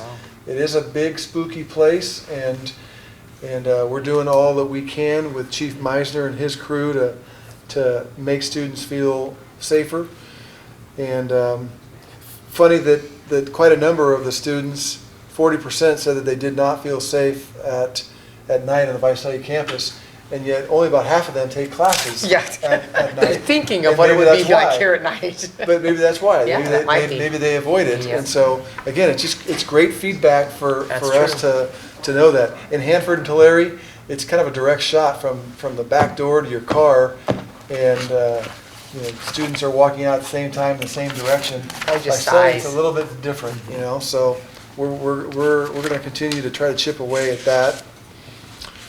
We then talk about, have you had contact with a police officer? How'd that go? What were the circumstances? Normally it's citation.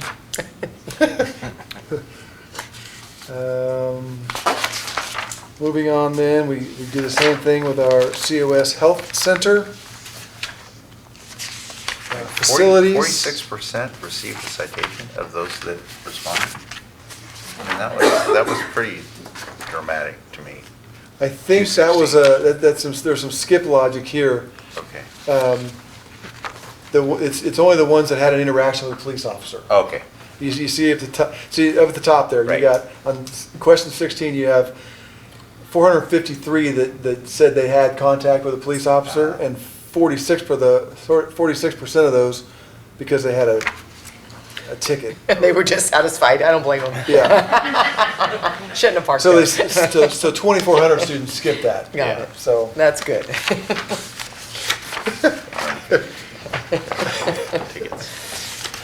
facilities, cleanliness of restrooms is something that we continue to try to work on. We're up by 2% this time around. 2 years ago, we had 20% of folks that thought we had an issue there. Now that's down to 18%. What, a fire issue? Hey, easy. That was last year. We put that in the rearview mirror. Yeah. Yeah, that one probably was part of the increase. It cleaned it up. No kidding. Availability of parking, Visalia. That, for those of us that work here, that's a little comical because we only have a parking problem. It's just where they want to park. Exactly. It's the first, and it's the first couple of weeks. It's the first couple of weeks we have a full boat of students, and then you have 50% more trying to crash those classes. Mm-hmm. There is an issue the first 2 weeks, no doubt about it. But after that, there are parking lots where you can shoot a cannon through and not hit a car. And right out here on Tulare or You just got to walk a little further. Yeah. Technology services tests out well in almost every category except for the wireless. There are some areas on campus, my office being one, where the wireless isn't that great. We launched this survey the week that we were changing over our COS website. I think if we did it today, I think that would test out okay. But we only had a 92% satisfaction rating on our website. I bet that would be 98% if they did it today. And then we get into areas of equity and diversity. We had flying colors in that area. And then we finish it off essentially with the areas I shared at convocation. Please rate your overall satisfaction with the quality of education at the College of the Sequoias. That's when we went 98%, 98%, 97% for an overall satisfaction rating of 97%, which I think we can be proud of. Okay. And then just for your future reading enjoyment, Dr. Osterk added more of those comments from students. Just he gets them the good, the bad, and the ugly. I told him for convocation, I only want the good, man. Don't put me up there on stage.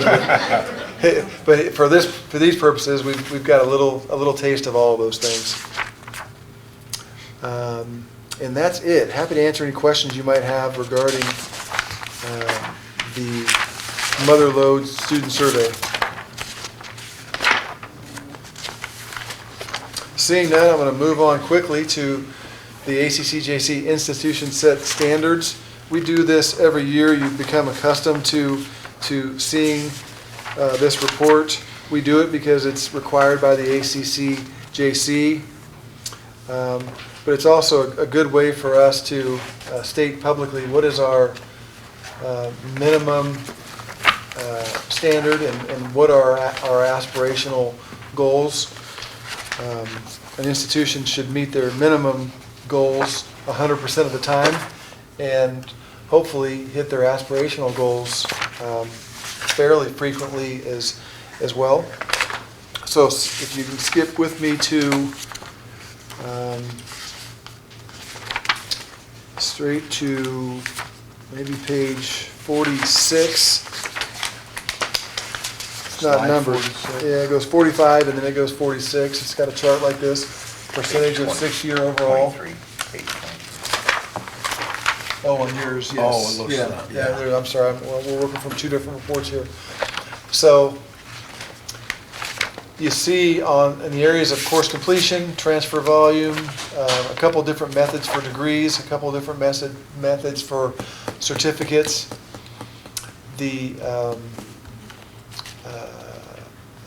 The reason we have several different methods is because from time to time the ACCJC will change the methods on us. And so we put an asterisk by the methods that we're currently using.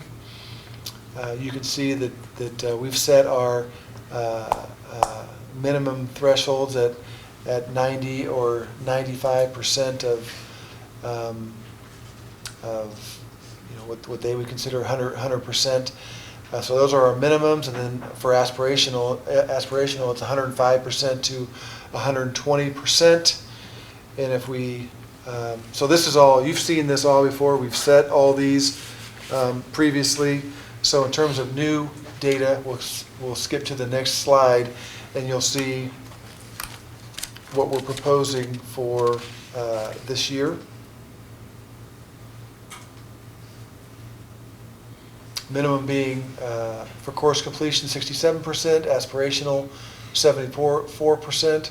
Our most recent term was 71%. For transfer volume, we're setting our minimum at 828. Our recent was 852, and our aspirational is 1,012. For degrees, we're setting our minimum at 883. The most recent term was 1,054, and so we're setting our aspirational a little above that. And then for certificates, we're setting our minimum at 489 and our aspirational at 652, which is actually less than our most recent term. And we just like to have a year where we can see if that 711 is going to hold up, because you can see our 6-year average was 543. We want to make sure that 711 wasn't a spike as a result of just our methodology. I talked a little bit at Convocation about certificates being up, partly because of students and faculty's hard work, and then partly because we just cleaned up our process. And anytime you clean up your process and you get a little spike, you want to make sure it wasn't a 1-year spike, that you had a whole bunch just kind of sitting around, and now you're taking credit for those in 1 year, but next year it may fall off a little bit. So that's where we're at there. And then I think the final slide for that is you can see kind of how we did with these.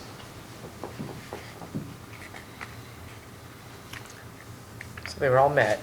They were all met, the minimums, and then we met or exceeded. We exceeded 3 out of 4. 3 of the 4 transfers again lagged behind. And that 711 that we were concerned about last year and didn't want to commit, and only had an aspirational goal of 652. Well, we cleared that aspirational goal by 200 certificates. So we feel like we're on the right path. We feel like that we've cleared that methodology piece. And then just so you kind of understand the process for this, just for posterity's sake, you see that Dr. Osterk took this to Academic Senate, District Governance Senate, Management Council, and Senior Management last spring before being presented here. So this is all great, great documentation that we can take back to our accrediting body. Brent, does it go any place from here, or is this internal? This is internal. Okay. It's internal that we have here, and then we certainly reference it in ACCJC type documents, but I don't know, Dr. Osterk, we don't have to submit this to the ACCJC at this point, do we? No, we already submitted these in February, so we're going to do it. Okay, this is just our sharing out.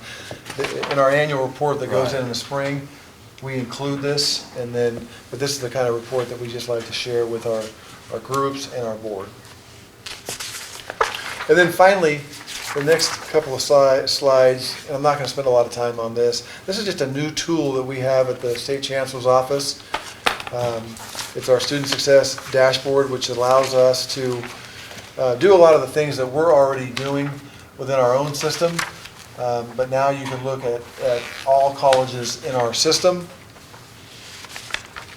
So when we disaggregate data, Megan's going to stop the slideshow and pull up the browser just to kind of show what we're able to do for all colleges and not just our own. So there's a dashboard that looks like this. We've got several. You got several different areas that you can click on. At the top there, if we just want to look at all students, then this comes up. We can see enrollment trends. These are just our students right now. Student type, part-time. These are a lot of the same things that we show you, that we use all the time, but again, it's on a statewide report now, and we could, if we wanted to, we could pull up San Francisco or Santa Monica. And then up at the top, if we chose to, we could disaggregate the data there using any of those features. We could pull up African American males or African American females or any group and see how they fared versus the average in that area. It's a very useful tool for us. We can gauge how we're doing versus our colleagues at other colleges. Similar to the scorecard, in one respect, it gives us about 100 times more information than our scorecard gave us, but it's not quite as easy just to pull up a report and see how we compare with one of our neighbors. That was really easy. There was just a percentile that we could look, okay, our course completion is 72% and Porterville's is 73% or vice versa. It's not quite that easy. You really got to kind of dig into it, but there's infinitely more information in this than there was in that old system. Any questions on this aspect of our report? Great. Well, you have hard copies of all this. It's also obviously online in the board agenda. Certainly, if you have a chance to review it and have more questions in the future, let us know. Okay, very good, Brent.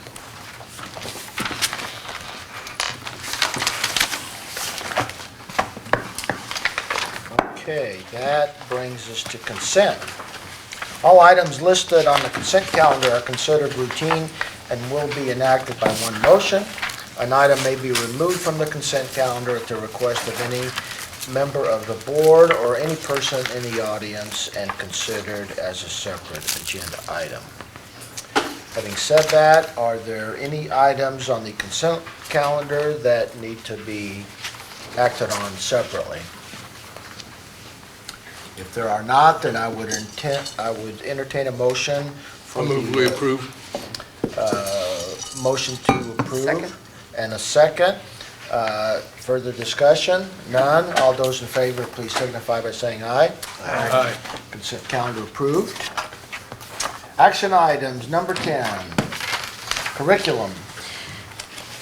You have the curriculum report in front of you, and it's recommended that this be approved by, am I right? I'm sorry, yes. Okay, sorry. Okay, and it's recommended the Board of Trustees approve this. It's already been approved by the Curriculum Committee and the Academic Senate. On page 1, you have a couple of new courses, and the graphic design department is redoing many of their courses based on feedback from their advisory committee. So you're going to be seeing quite a few graphic design classes coming up. And Dr. Russell and I are both in support of those changes. So you have a couple new courses from there. Course modifications, these are all here for the regular updates, 5-year reviews.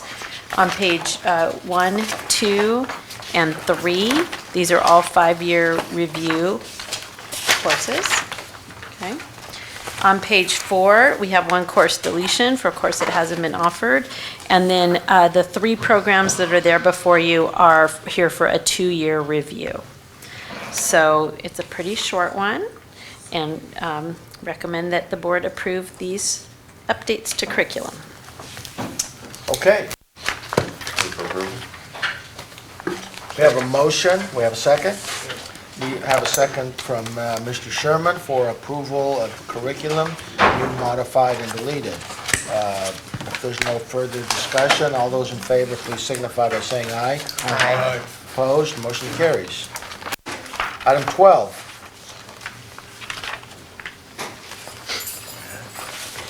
Our annual appropriation limit. Yes, good evening, Board. Press. So this is a yearly requirement It's the GAN limit, AKA the spending limit. What the state does is it limits our spending from state apportionment. So if we do the calculations, our GAN limit for this year was 124 million. But our apportionment revenue that we get here at COS was 64.8 million, so we're well under about 59 million of the 124 million. So with that, Okay, that's for your approval. sounds familiar. Unfortunately, we don't have that much money to spend. So moved. So you accept that, wouldn't you?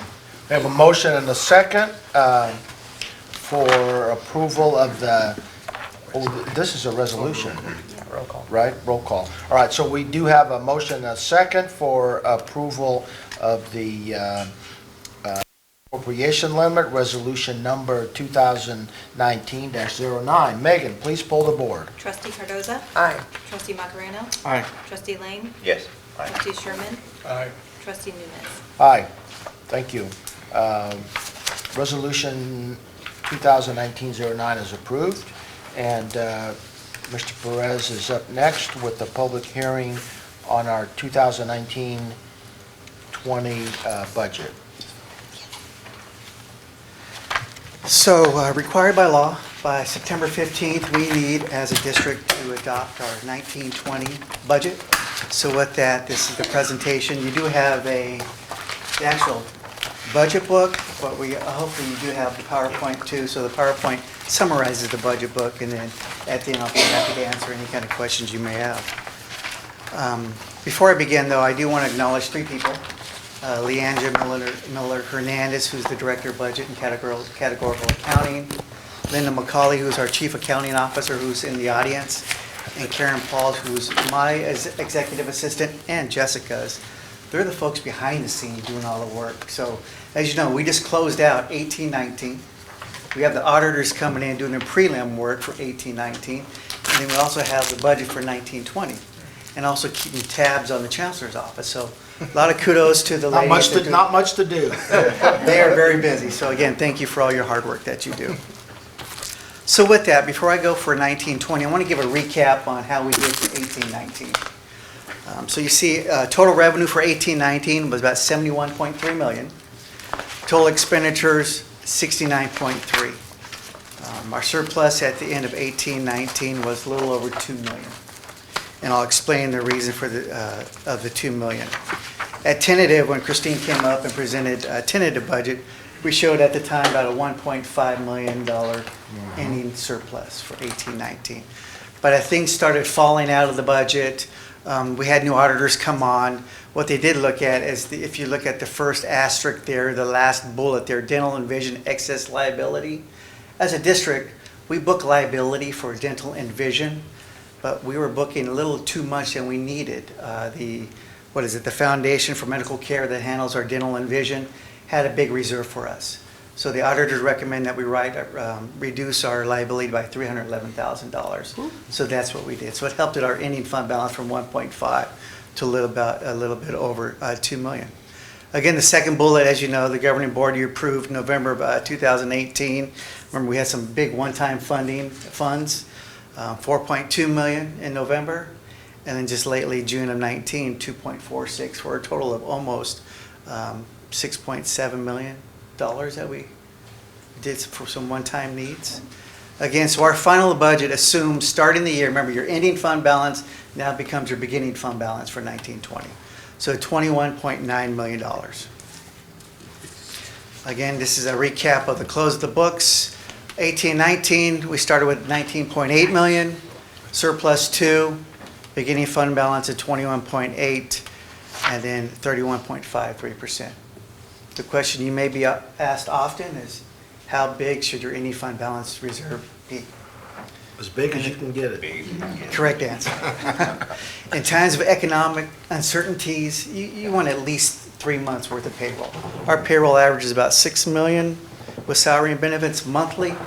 So it's always good to have that cushion because you never know what the state's going to do. So this is good news at 21.8.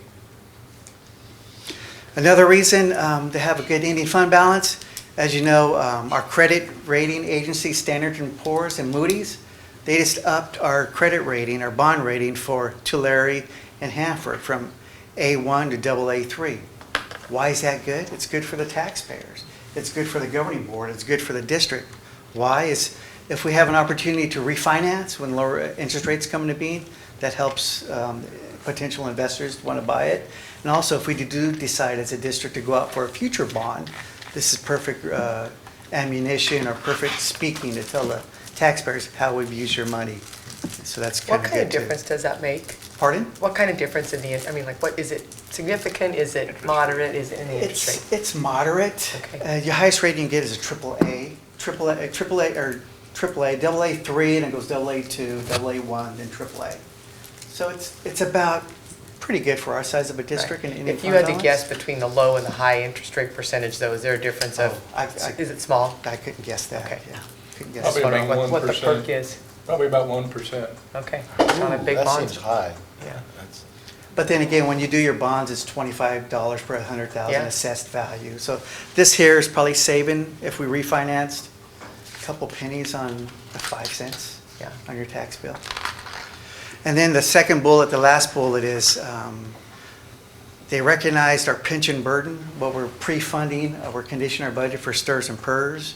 It recognized our OPEB, below OPEB liabilities. And again, it recognized our fiscal health. The only thing that could have helped us, and we really have no say in this, is just the size of our district. And they were pretty clear with us to say, the only thing that holds you back is the size of these SFIDs. They're a little small. They're small, and they're maybe, they're more at the whim of a bad economy in this local area. You know, something goes Yes. haywire with ag or tariffs or whatever. 'Cause they're We're affected specific. more than an area that's You can that's spread it. huge, like Makes San sense. Diego or Yep.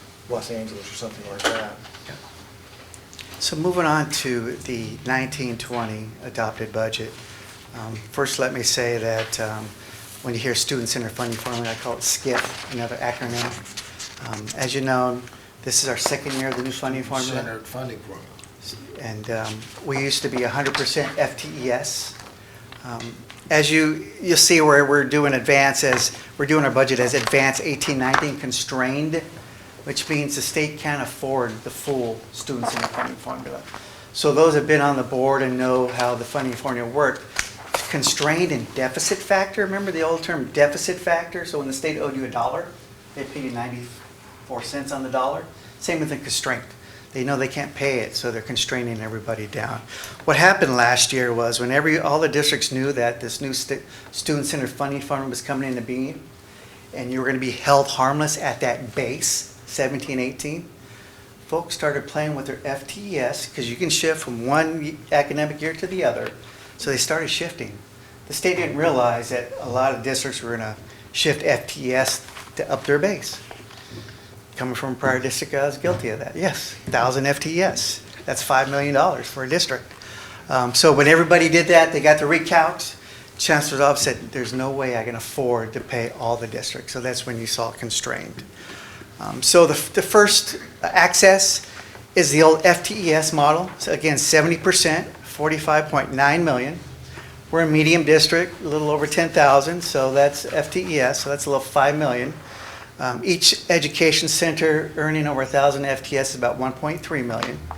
And then the regular FTS revenue is that they're averaging 3 years. Remember, it used to be prior FTS. Now it's an average of the 3 years. Then you have equity, your supplemental. 15.1 million, your Pell Grants, the old BOG, Board of Governors waiver. This is the California Promise Grant, AB 540 students. Then your performance-based, I call it, is 10% for success, 10% student success. Your ADTs, your degrees for transfers, credit certs, what have you. Is all of those, again, is average of 3 years. It's no longer a prior year. So it's an average of 3 years. Why I say that is before, the top part, base allocation, was just a CCF 320, as President Kelvin said, your attendance reporting.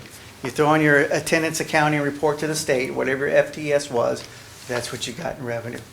Now, 70% is that, but it's based upon a 3-year average. Supplemental down below, you'll see AB 540 is the attendance, then you have some other MIS accounting and MIS reports.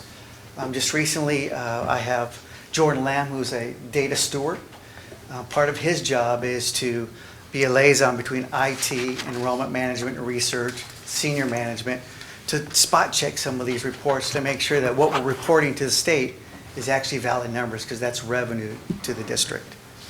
And then the last part, student success, the 10%, the 6.6 million. Again, on the right-hand side, you'll see all the data sources. And then I like the middle column where it says PPPY, prior year, prior year. So that's how much they're going back. So that's why we need to spot check to make sure that the data that we're reporting is actually what they have too. Our director of budget and categoricals, LeAngela, she's quick to pick out errors from the chancellor's office. So it's good, and she has a direct pipeline to those, and we change those and monitor it on a daily basis. Not a daily basis, but a monthly basis. Again, just to breeze over this, I don't expect you to know it or even see it now that I'm looking at it. Let me put my glasses on. Open up your book. Again, the top column is FTES, the middle shaded is the supplemental, the third is success. What I did want to point out though, the bottom right-hand corner, the bolded, which is 67 million, that's our general fund apportionment, what we're doing our adopted budget on.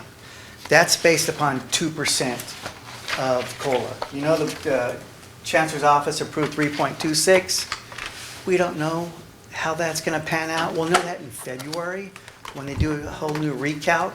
But to be conservative, which tentative budget was conservative, we adopted a 2.0. But if you look at the next circle up above, that is, let me look down here, 71 million. So that's a swing of $3.6 million.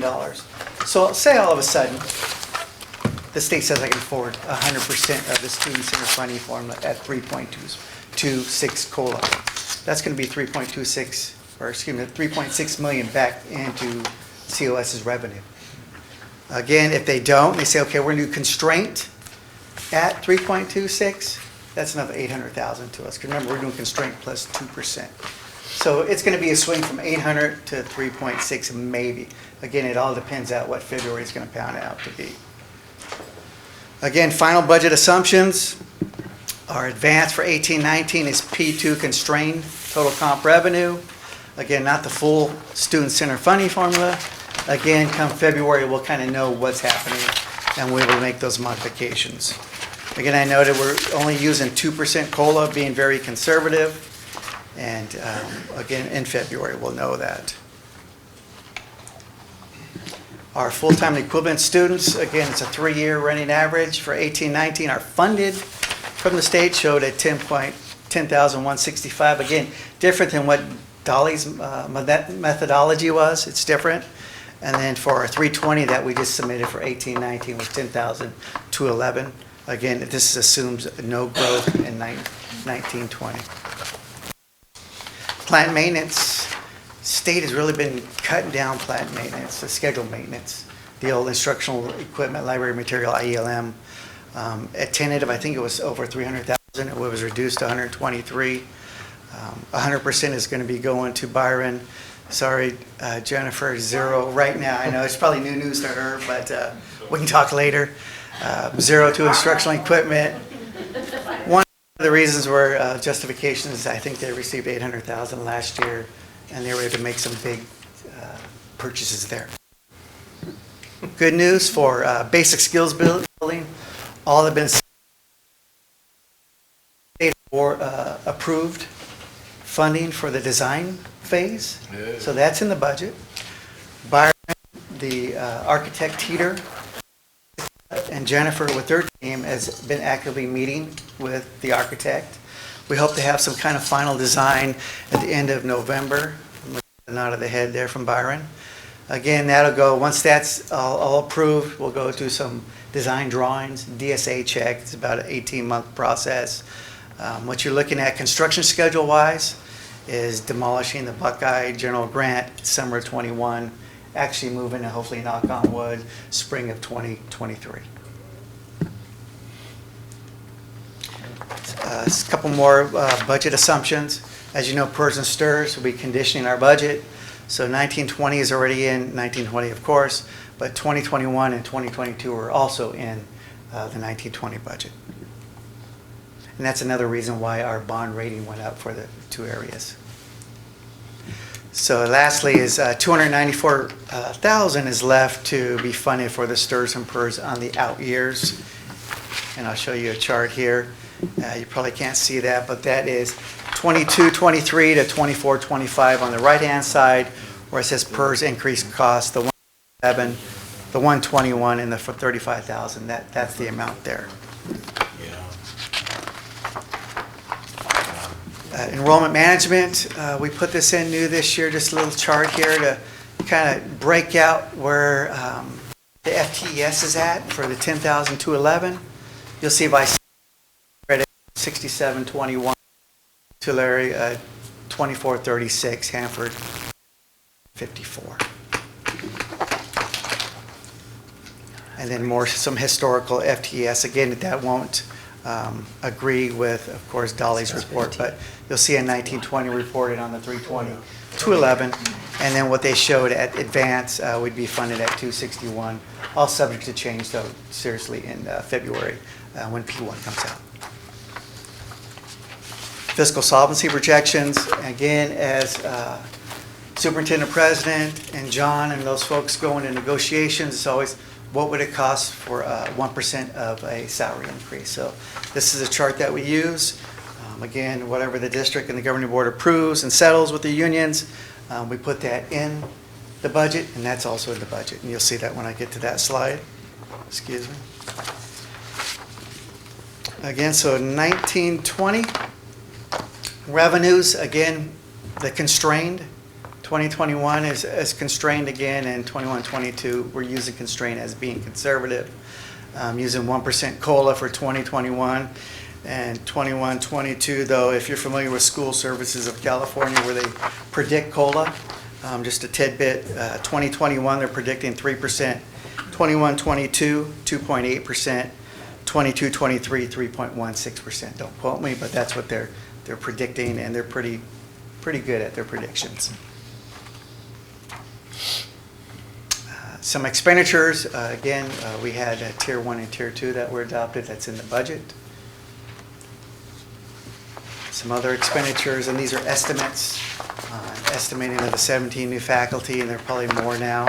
4.5 faculty retirements, and again, these numbers are estimated. And then pre-budgeting or preconditioning the budget for the STIRS and PERS. This is the chart I do want to take a little time on. This is current year, 1920, and the two out years, 2021 and 2021 and 21-22. So if we look at 1920 first, and you'll see it's based upon 18-19 constrained total comp revenue and the 2% COLA, not the 3.2% COLA. Total revenue is $72 million. Our total expenditure is $70 million, 70.8. So we're predicting at this time, at 7:15 today, is 1.1 million in a surplus. Again, it's subject to change come P1, because if they can fully fund SCIF, that's another 3 million. Or if they at least give us the 3.26 COLA, that's another 800,000 that would add on to the bottom. We did show what the settlement agreements is a cost to the district. So what we just settled that you approved last month, $2.2 million, and you see that on that line there. So in 2021, again, we're going with constrained for 1920, 1% COLA, and you'll see 266,000. Then you go for 21-22, and you'll see bottom line a little of a deficit of $500,000. Again, this is, I won't say play money, but it's illustrational only right now because a lot can change come February, and again, also in negotiations too. But again, also want to point out, it's 1% COLA that we're predicting, and you just heard me say 3% and 2.8%, 6% too. So it'll be a change there.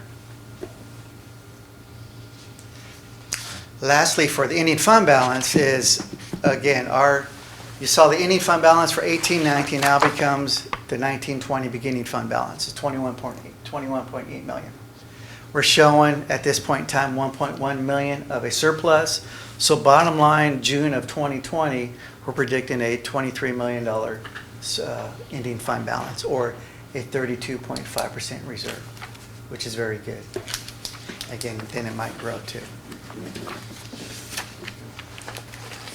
Again, these are 8 slides here. I'll kind of breeze through these, but what I wanted to talk about is when we talk about resource allocation, integrated planning, there's a methodology that we use that we just don't give money to whatever. It has to fit the mission of the district. It has to fit the goals and the objectives. So if I'm just looking at the first 16 allocation, I'll just pick the top one, 17 new faculty. You see the dollar amount. You'll see the check boxes that the district went through and made sure the mission, the goals. Click on the next one, objectives, 2.1 through to 2.4. And it goes from goal 3, 3.1, and 3.2, then to goal 4. So I won't read all of those, but if you do have some questions, I'll be happy to answer them at the end. Then it goes to the second 16 allocations. But you'll see the methodology that only way we allocate funds if it hits the mission, the goals, and objectives of the district.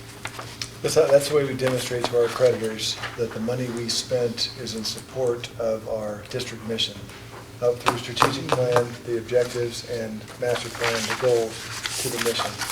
It's the single most effective way to demonstrate that. Plus, it's a transparent process. Nobody thinks there are any backdoor deals or anything like that, so that's very good. Just a summary of categoricals, the change of 1819 and 1920. Bottom line, you'll see a difference of a little less than 200,000. The main reason is the Basic Skills Transformation Grant ended. So that's the top one there. See, it went from 832 to 349. California Promise down at the last one went from 413 last year to 766,000. So net, all that is a little less than 200,000. Majority of that is in the student services side. Mostly they operate on categorical funding there. Farms budget, I've been told you're interested in the farms budget. So total ag instruction funds, bottom line, it shows total expense of 186,000, local revenue 34,000, with a net operating deficit of 152,000.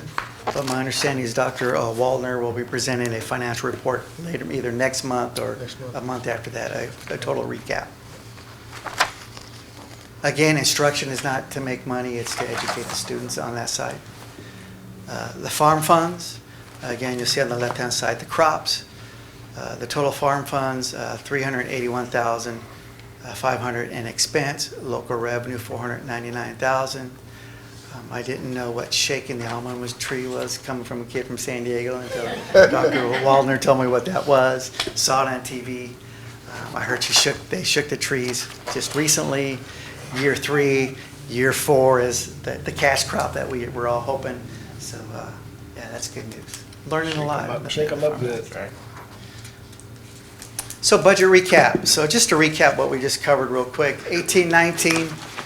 We're officially closed. Our 311 is pretty much done. I'm meeting with Linda and Leangela tomorrow, and then meeting with President Calvin to get his signature on the financial report. We'll send that out to the Chancellor's office.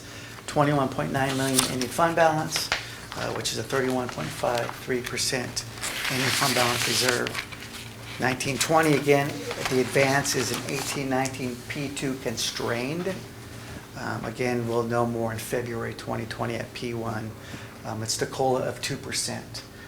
We didn't pick up the 3.26%, which is good because some districts did that last year. Now they're in a world of hurt right now with the constraint. Again, we're predicting a little over $23 million ending fund balance and a 32.50 percentage. My job is to continue to monitor with staff and disseminate that information not only to the governing board president, but all the constituent groups on campus. So that's what we're going to do. So I'll be happy to answer any questions that you may have. Wow, that's a lot. A lot of stuff. What do you think, Linda? A lot of stuff. Okay, so we are I am going to open a public hearing if there are no board questions or comments. So I would open the public hearing and ask for any input, comments from the public. There being none, the public hearing is closed. And that's it? No action, no other action? Yeah, we have to move to approve it, right? Do we have to move to Yeah. approve? Yes. Okay, I move so to approve the final budget. we have a motion Second. and we have a second. Is there any comments, discussions, questions? If none, all those in favor, please signify by saying aye. Aye. Aye for myself, and that means that the budget is approved and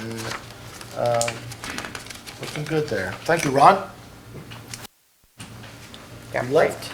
No, right there. Oh, oh, there he is. He's hiding behind there. He's picked a different chair. Thank you.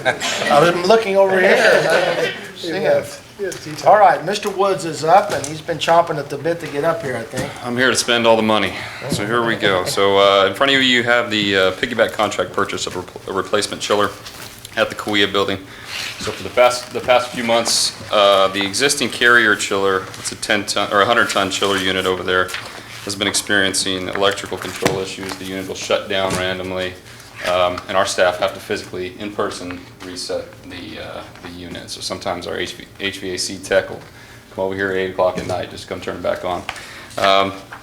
So we are looking to replace it. The replacement controls are not available from the manufacturer anymore. Keep in mind this is a 20-year-old unit. It was installed with the initial construction of the COS building.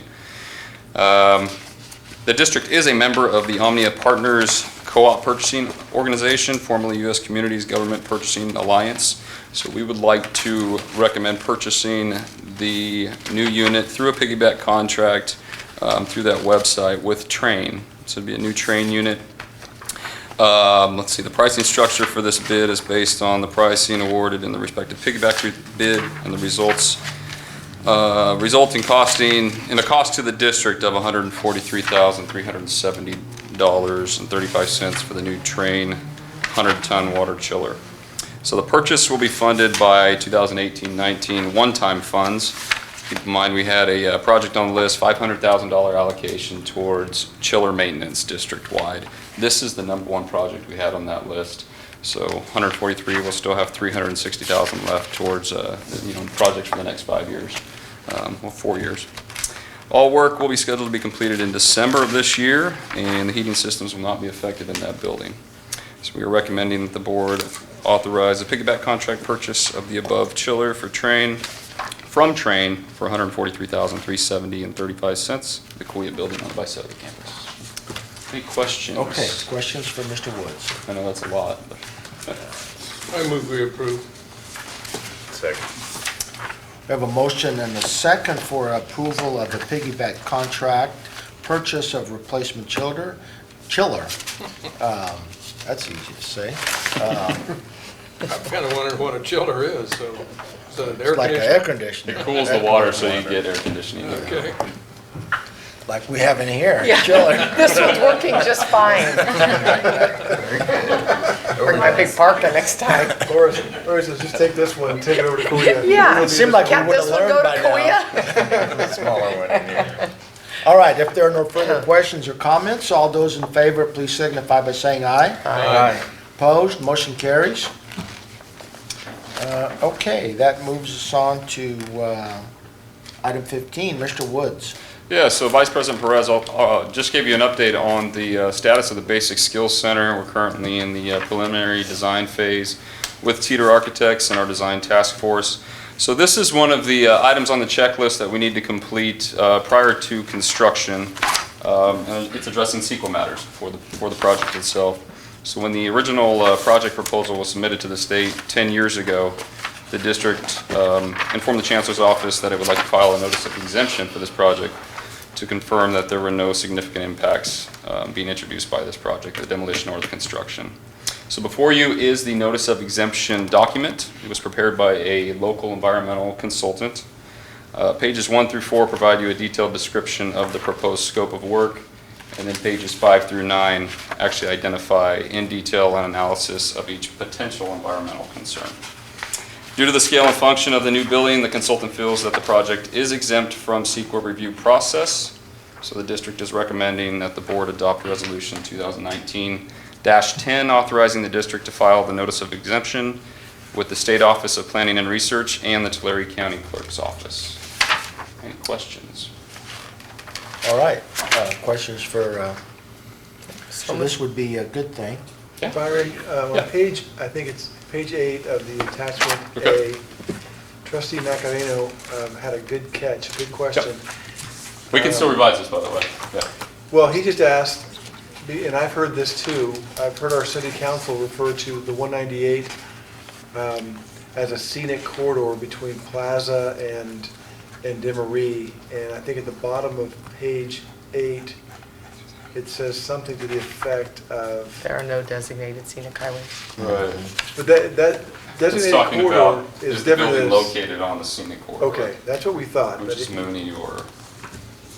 It just says there's none located within the city, and I don't even know that the 198 is considered a scenic highway by some definition. We've both heard Councilman Collins refer to it as a scenic corridor, you know, between Plaza and Demery. Right. The difference, that's true. We can double check that. Definitely. That's all. He caught it, it was a good catch, so I wanted to bring it up. Okay. Motion I to think we approve. can probably approve it, and you'll just check on that one way or another, just With make an sure inquiry. we're accurate. Approval with an inquiry. Second. She made a motion right here. All right, Raymond Second. moved, Lori seconded for approval of the CEQA exemption, subject to the inquiry on the scenic highway matter. And so this is a resolution. Megan, would you please poll the board? Trustee Macareno? Aye. Trustee Cardoza? Aye. Trustee Lane? Aye. Trustee Sherman? Aye. Trustee Nunes? Aye.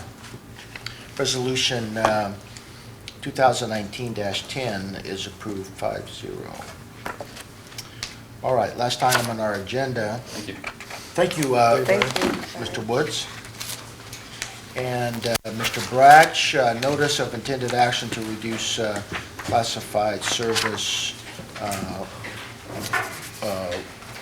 regarding lack of funds. Several years ago, we received a grant from the Strong Workforce 2 grant, which enabled us to increase the hours of our clerical assistant within the work experience / business internship program from 20 hours to 40 hours. That was a good thing for a couple of years, but unfortunately, as we all know, grant funding ends. And the Strong Workforce 2 grant funding is scheduled to end at the end of December of this year. And unfortunately, because of that, we're going to reduce the clerical assistant position within the work experience / business internship program back to its original amount of hours of 20 hours. In order to do that, we have to lay off this position to half-time, which requires the board to act and to adopt a resolution. I've contacted both CSEA as well as the affected employee and informed both of this upcoming layoff. And there's a good chance that we're going to be able to find a home for the employee currently within that position, which is always a good thing. It's sad that the grant is ending, but it's also a positive in that new opportunities arise for the affected employee. And we're going to continue working on finding a new home for that employee over the next couple of months. But the first thing that needs to be done is the board has to officially adopt the resolution to lay off this position or reduce its hours from 40 hours to 20 hours. So at this time, I would ask that the board adopt resolution 2019-11. So moved. And I wanted to ask you, you got in here, you got all the ayes already on your resolution, so. Let's not sign that. Oh, look at that. What a time We don't throw them first. Yeah, really. What a Second, time. Susan. Yeah, but I haven't signed it. Just guys just sleep through this presentation and just. All right. I'll second. We have a motion and John seconded first. Did you notice? Wait, who's seconding? Who made the John did. John, Mr. John. Lane? I made it motion. Greg motioned and John seconded. And Lori didn't hear John, sorry. So without further discussion. I had a quick question. Would you, Question. I'm sorry, Great Graham. question. So are they laid off and then hired again at the 20, or are they just moved down to 20? They moved down to 20 hours. Moved down. But if you get the other person, or the other job, then you'll hire somebody new for the 20-hour one? Yes. Yes. Okay, Megan, would you please pull the board? Trustee Sherman? Aye. Trustee Lane? Aye. Trustee Cardoza? Aye. Trustee Macarena? Aye. Trustee Nunes? Aye. So you're okay putting that in there? Got all your ayes. Resolution He's been 2000, here a while. Resolution 2019-11 is approved 5-0. So, thank you all for Sticking with us. Sticking with us for the long meeting today. Thank you for your attention, and thank you, board members and staff, and we'll see you next meeting adjourned. We'll see you on the, what is it, 26th or? I'm gonna go and read.